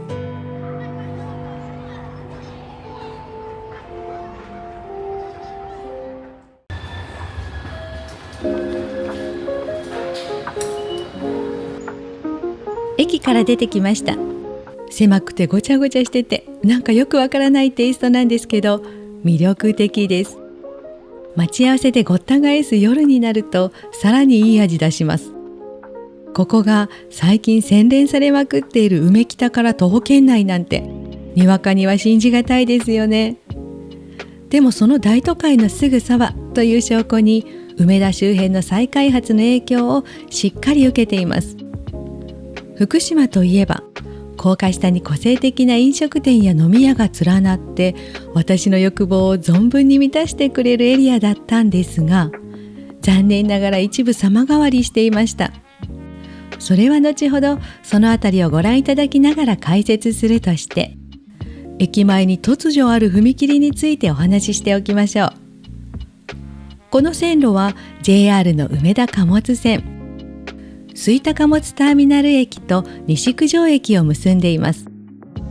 2023年には一部地下化されたんですが、この辺りはどうにもこうにも難しくてこのまま。都会に踏切という味わい深い風景が残りました。貨物線という割に貨物列車を見られるのはレアケースで、特急の黒潮やはるかの方が頻繁に通ります。今回の撮影中も貨物列車は見られず、残念です。あと珍しいのが、踏切で車が一時停止しなくていいということ。踏切と連動した信号機が設置されているので、その必要がないんです。ご覧の通り、みんなバンバン通っていきます。さて、その線路脇に何とも気になるゲートを見つけました。福島。その下の青い字、遊ぶに歩くと書いて、このビジュアルからこれきっと UFO って読むんですよね。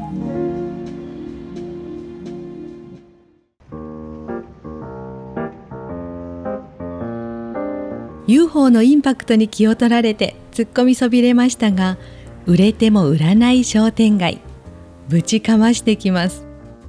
正式名称は福島商店通り商店街。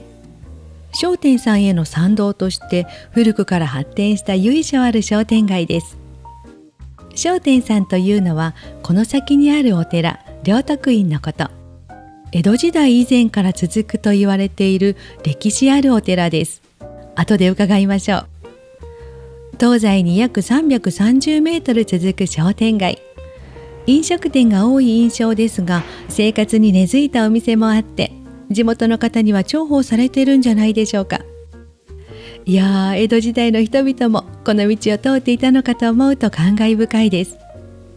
ぶちかましてきた占いに関しては、商店街直営なるものがありました。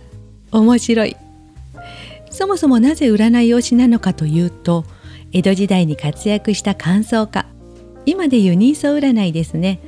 その達人、水野南北という方がこの界隈とゆかりがあるからだそうです。売れても売らない、そんな経緯で爆誕しました。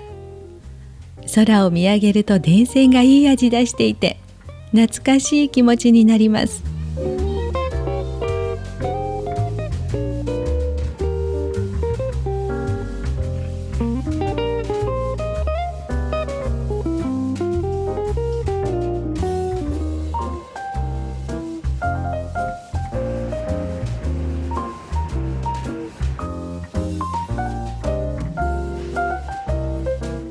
新旧が共存する楽しい商店街でワクワクしました。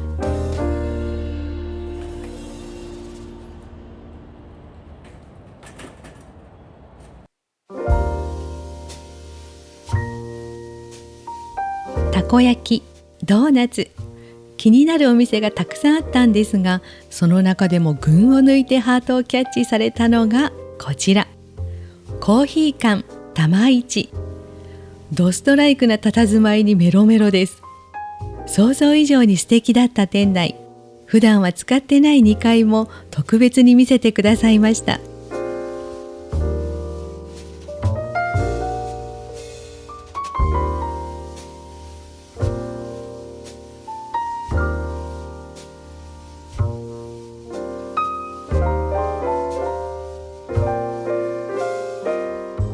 この後お昼ご飯だというのに、なんかテンション上がってトーストまでいただきました。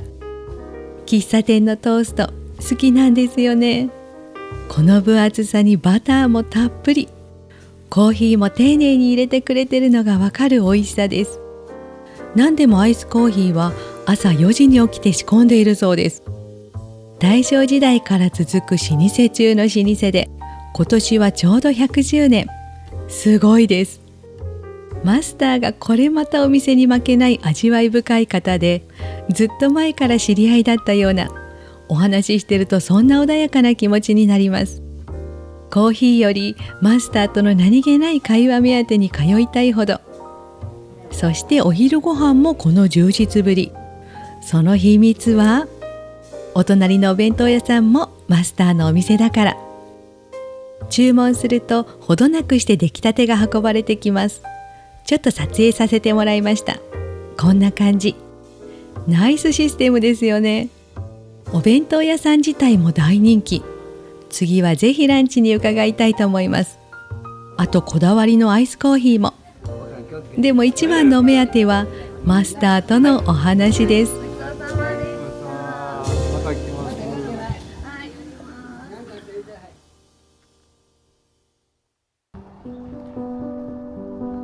続いては商店街発展のきっかけになった商店さん、両徳院にやってきました。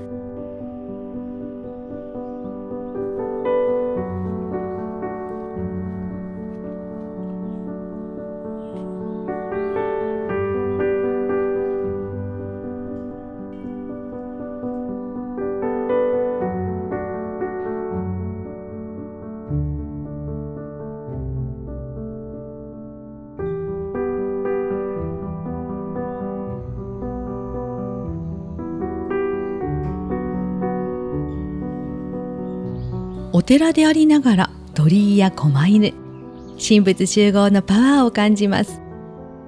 以前取り上げた奈良県生駒の商店さん、宝山寺を思い出しました。あちらも味わい深い&超パワースポットなので、またよかったら見てください。さて両徳院、創建は不明ですが、少なくとも江戸時代にはあったそうです。歴史あるお寺、歩いているだけで心が落ち着きます。決して広くはない境内なんですが、見どころがたくさんあって、いろんなパワーが降り注いでいるようでした。個人的に気軽に参拝できる雰囲気がとても気に入りました。近所にいたら毎日通って、今日あったことを報告したくなるような、そんなお寺です。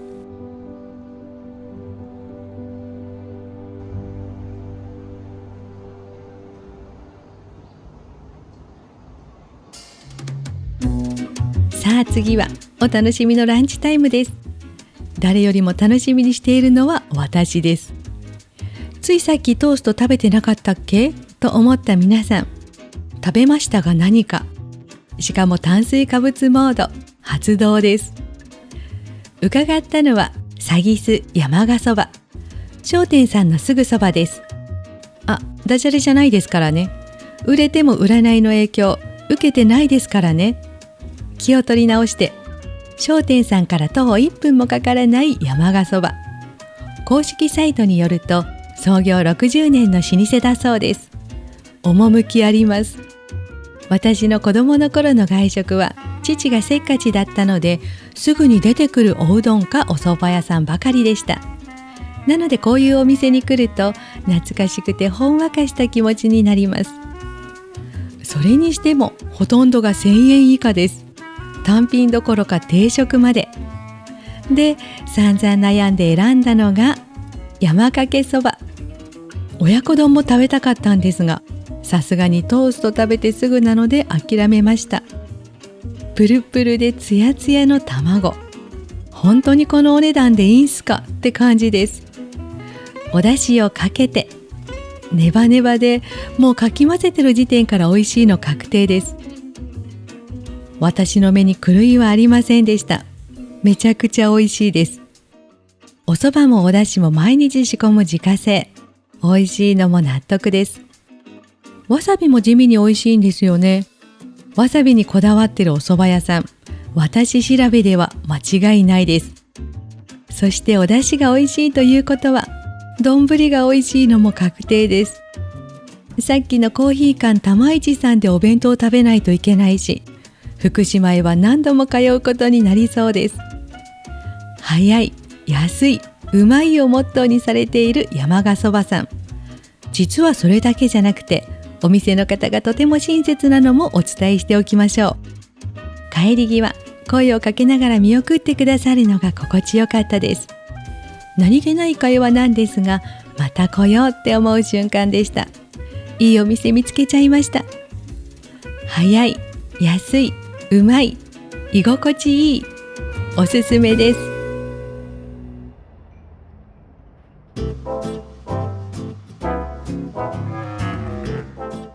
商店街に老舗喫茶店にお寺、老舗蕎麦屋。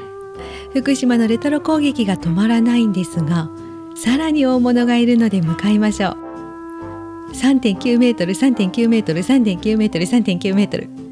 忍法分身の術みたいな標識が貼り付いてますが、気にせず進みます。よっぽどぶつかられちゃうんでしょうか。ほどなくして現れるのがレトロベース福島。レトロ福島、名前からしてドンピシャです。中に入ると、そこはもう店ごと宝箱。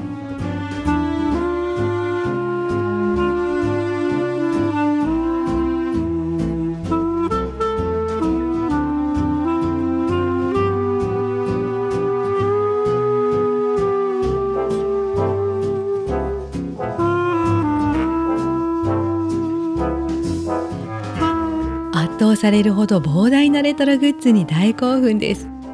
そしてなんとこれ、ほとんど買えます。見るだけじゃなくて買えるの、嬉しいですよね。しかも、このお値段でいいんですかっていう価格設定。ヴィンテージものはお高くなることが多い中、全然そんなことはなくて、オーナーの純粋な昭和愛が伝わってきます。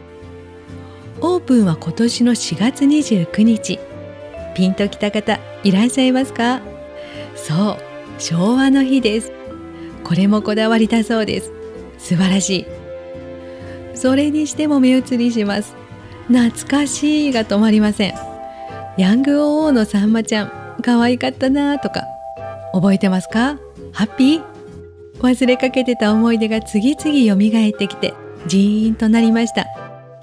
時間がどんどん溶けていくので、いらっしゃる時はぜひ余裕を持って。あとテンション上がって疲れてもカフェで休憩できるのでご心配なく。営業は不定期です。インスタでチェックしてぜひ訪れてみてください。そうそう、ビクター犬ことニッパー、後でまた登場するので心の片隅に。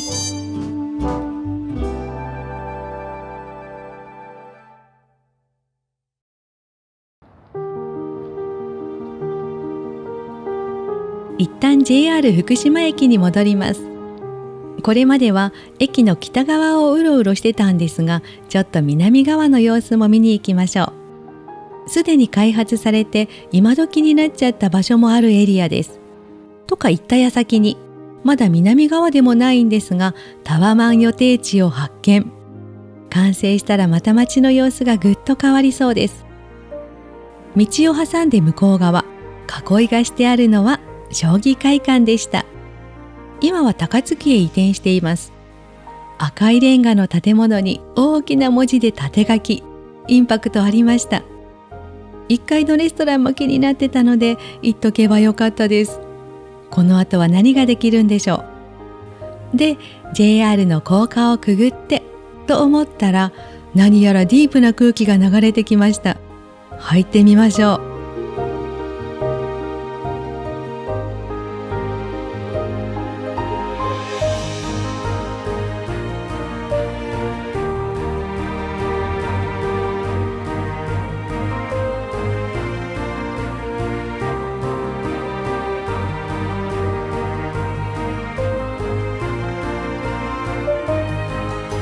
福老寺、かわいい看板とは裏腹になかなかディープな空間でした。福島にはまだまだ知らない顔がありそうです。タワマンにディープな飲み屋街、福島の縮図を見ながら駅まで戻ってきました。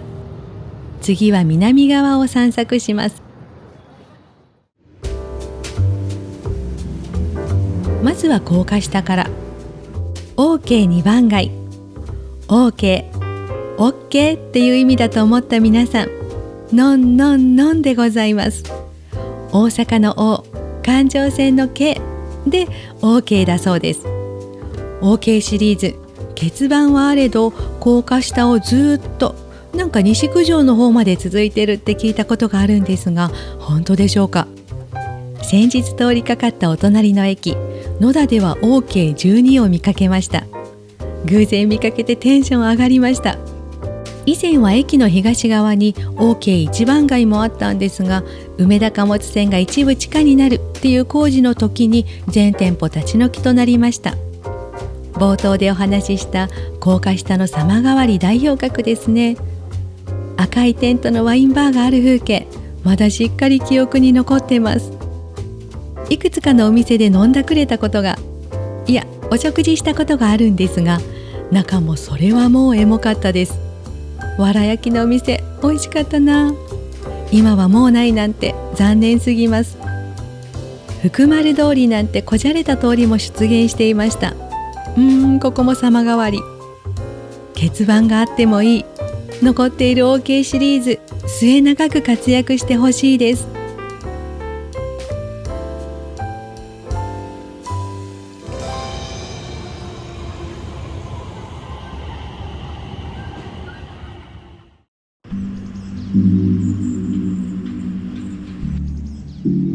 OK シリーズに負けず劣らず、昭和の面影を残したエリアが駅の南側に広がっています。路地がいくつもあって、いつ行っても並んでるラーメン屋さんやパン屋さん、雑誌やテレビで紹介される有名店が軒を連ねています。隠れ家的な場所なんですが、全然隠れられてません。福島のグルメ事情、やばいです。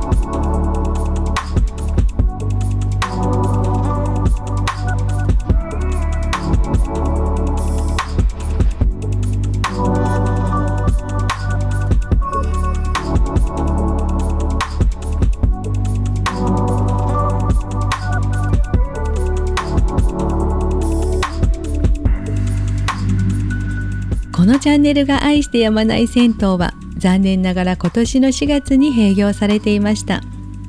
Google の口コミでは浴室や浴槽の造形が美しいと書かれていて、惜しむ気持ちもひとしお。見てみたかったです。昭和の象徴である銭湯が消えていくのは本当胸が痛みます。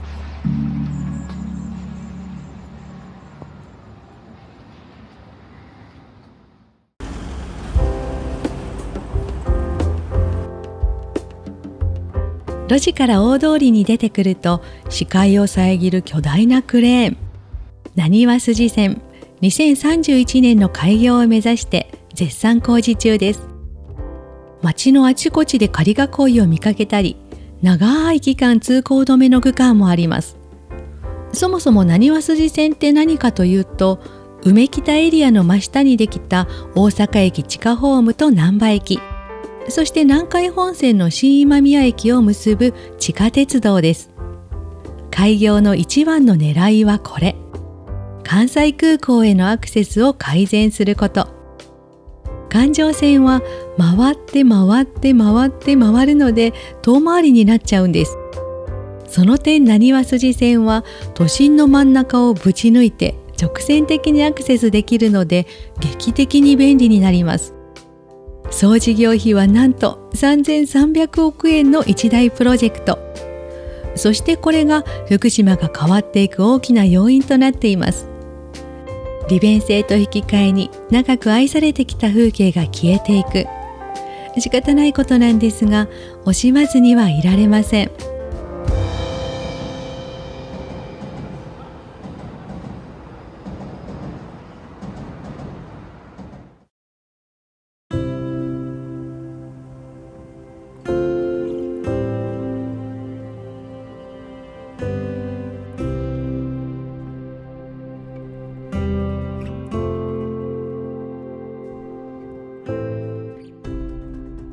鉄道の影響ではなく、再開発で車両通になったエリアもあるので見に行きましょう。せっかくお天気がいいので、堂島川沿いをのんびりと。さすが水の都大阪と言われるだけあって、水辺と都会のコントラストが絵になります。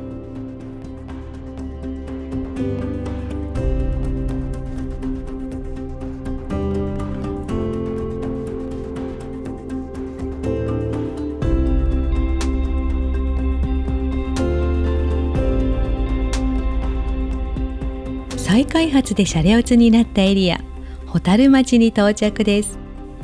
2008年、大阪大学医学部附属病院の跡地にスイート大阪アルファというプロジェクトで誕生しました。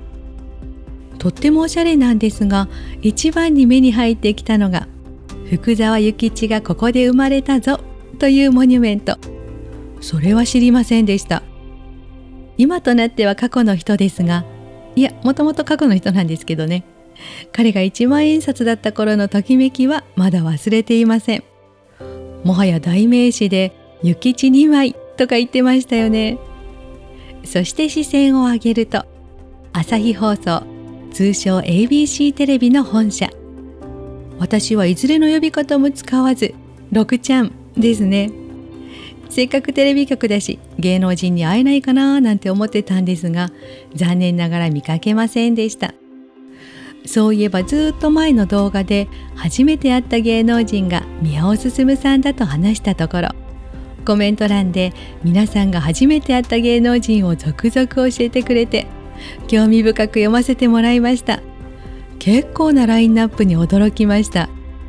その後どうでしょう。またこんな人に会ったってあったら教えてください。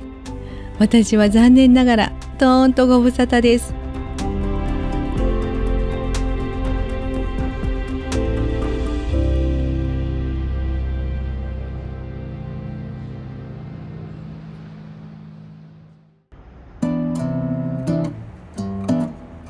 さあ、ゴールに向けてラストランです。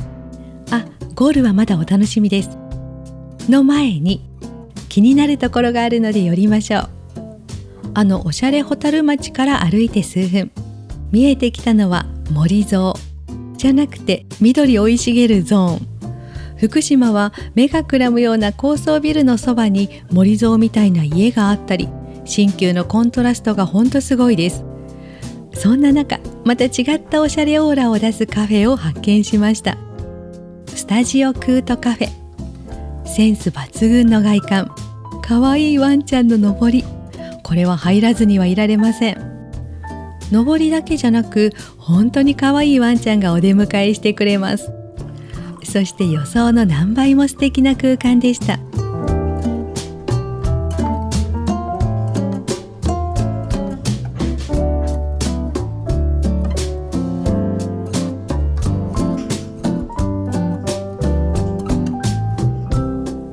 こだわりのコーヒー、控えめに言ってものすごく美味しいです。コーヒーにはうるさいという方にもおすすめ。黙らせてみせましょう。そしてコーヒーカップは運命を感じる昭和の S。 ソーサーは X。 そろそろ X 始めなさいという暗示でしょうか。でもきっと向いてないので、それは遠慮しておきます。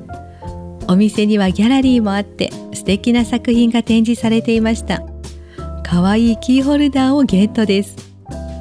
お店の雰囲気もお店の方も素敵。とても落ち着く隠れ家カフェで福島の奥行きを感じました。おすすめです。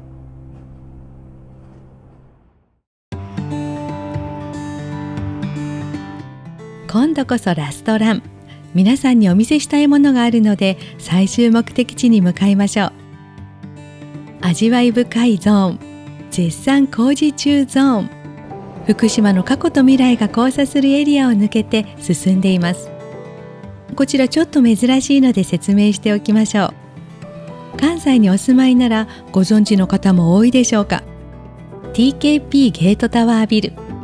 何が珍しいかって、阪神高速道路がビルを貫通しています。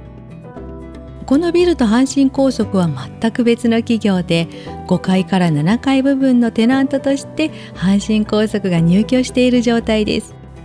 入居ってですよね。なんでこうなったかというと、ここにビルを建てていたいんだっていう気持ちと、ここに阪神高速を通したいんだっていう気持ちがぶつかり合ったから、どちらも譲らなかったためこうなりました。構造上も法律上もクリアできたっていうのが奇跡です。人間ってすごい。で、人間ってすごいつながりで見えてきたのが最終目的地、梅田スカイビルです。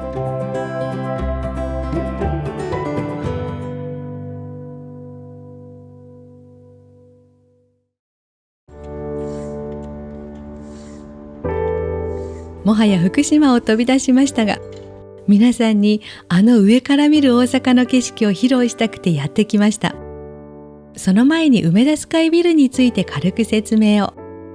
人間ってすごいってうなりたくなるこのビルのすごいところは、一目瞭然、高層の2棟がつながっていること。世界初の連結超高層建築です。地上40階、高さ173メートル。その2棟を空中庭園でつなぐ独特の外観は、未来の凱旋門とも称されているそうです。総工費は750億円。でも金額より何より、その手法に驚きました。まず2棟のビルを建てておいて、地上で作った1040トンの空中庭園を両方のビルからワイヤーつって引き上げるというもの。説明されるとふーんなんですが、いざ目の前の巨大なビルと空中庭園を見ると、ちょっと何言ってるかわからないって感じです。想像が追いつきません。梅田スカイビルリフトアップ工法でググると写真や動画がヒットするので、ぜひご覧になってください。きっと人間ってすごいって思います。そんなすごすぎる梅田スカイビル、クリスマスで盛り上がってます。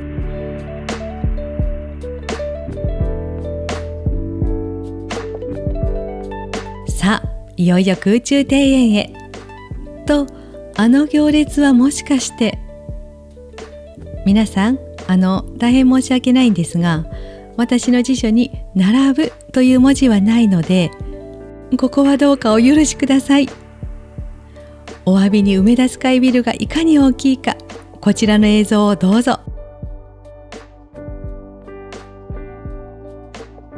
またいつかチャンスがあれば、サブチャンネルで披露できればと思います。ちょっと宣伝すると、サブチャンネルでは愉快なトピックや裏話、BGM のプレイリストなんかをお届けしてます。よかったらぜひ覗いてみてください。概要欄にリンクがあります。話を戻して、梅田スカイビルにはこんなはずじゃなかったという顔をしてるニッパーがいる昭和レトロスポットもありました。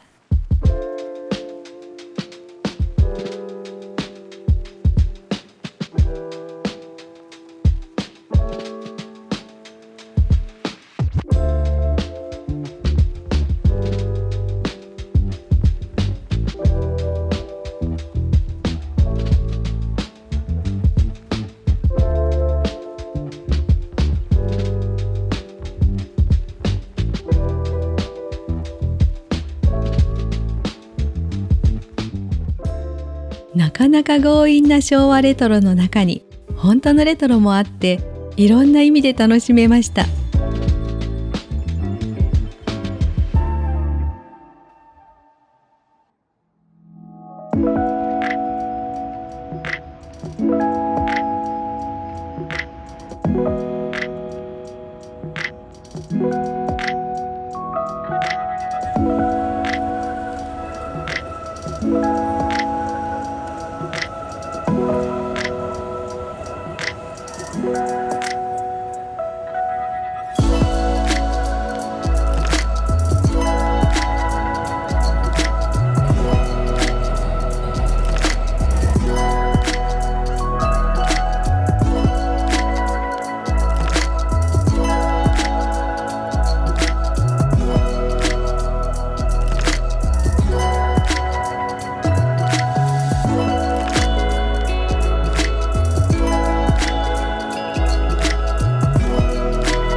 新たな鉄道が通り、空高くそびえるタワーマンションが立ち並び、福島が今その姿を変えようとしています。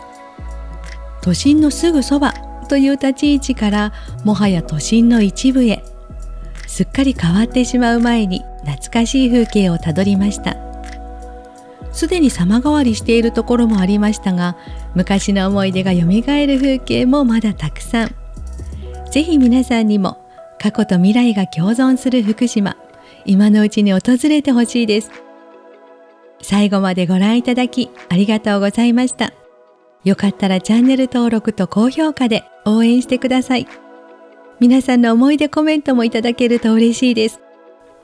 ではまた次回の動画でお会いしましょう。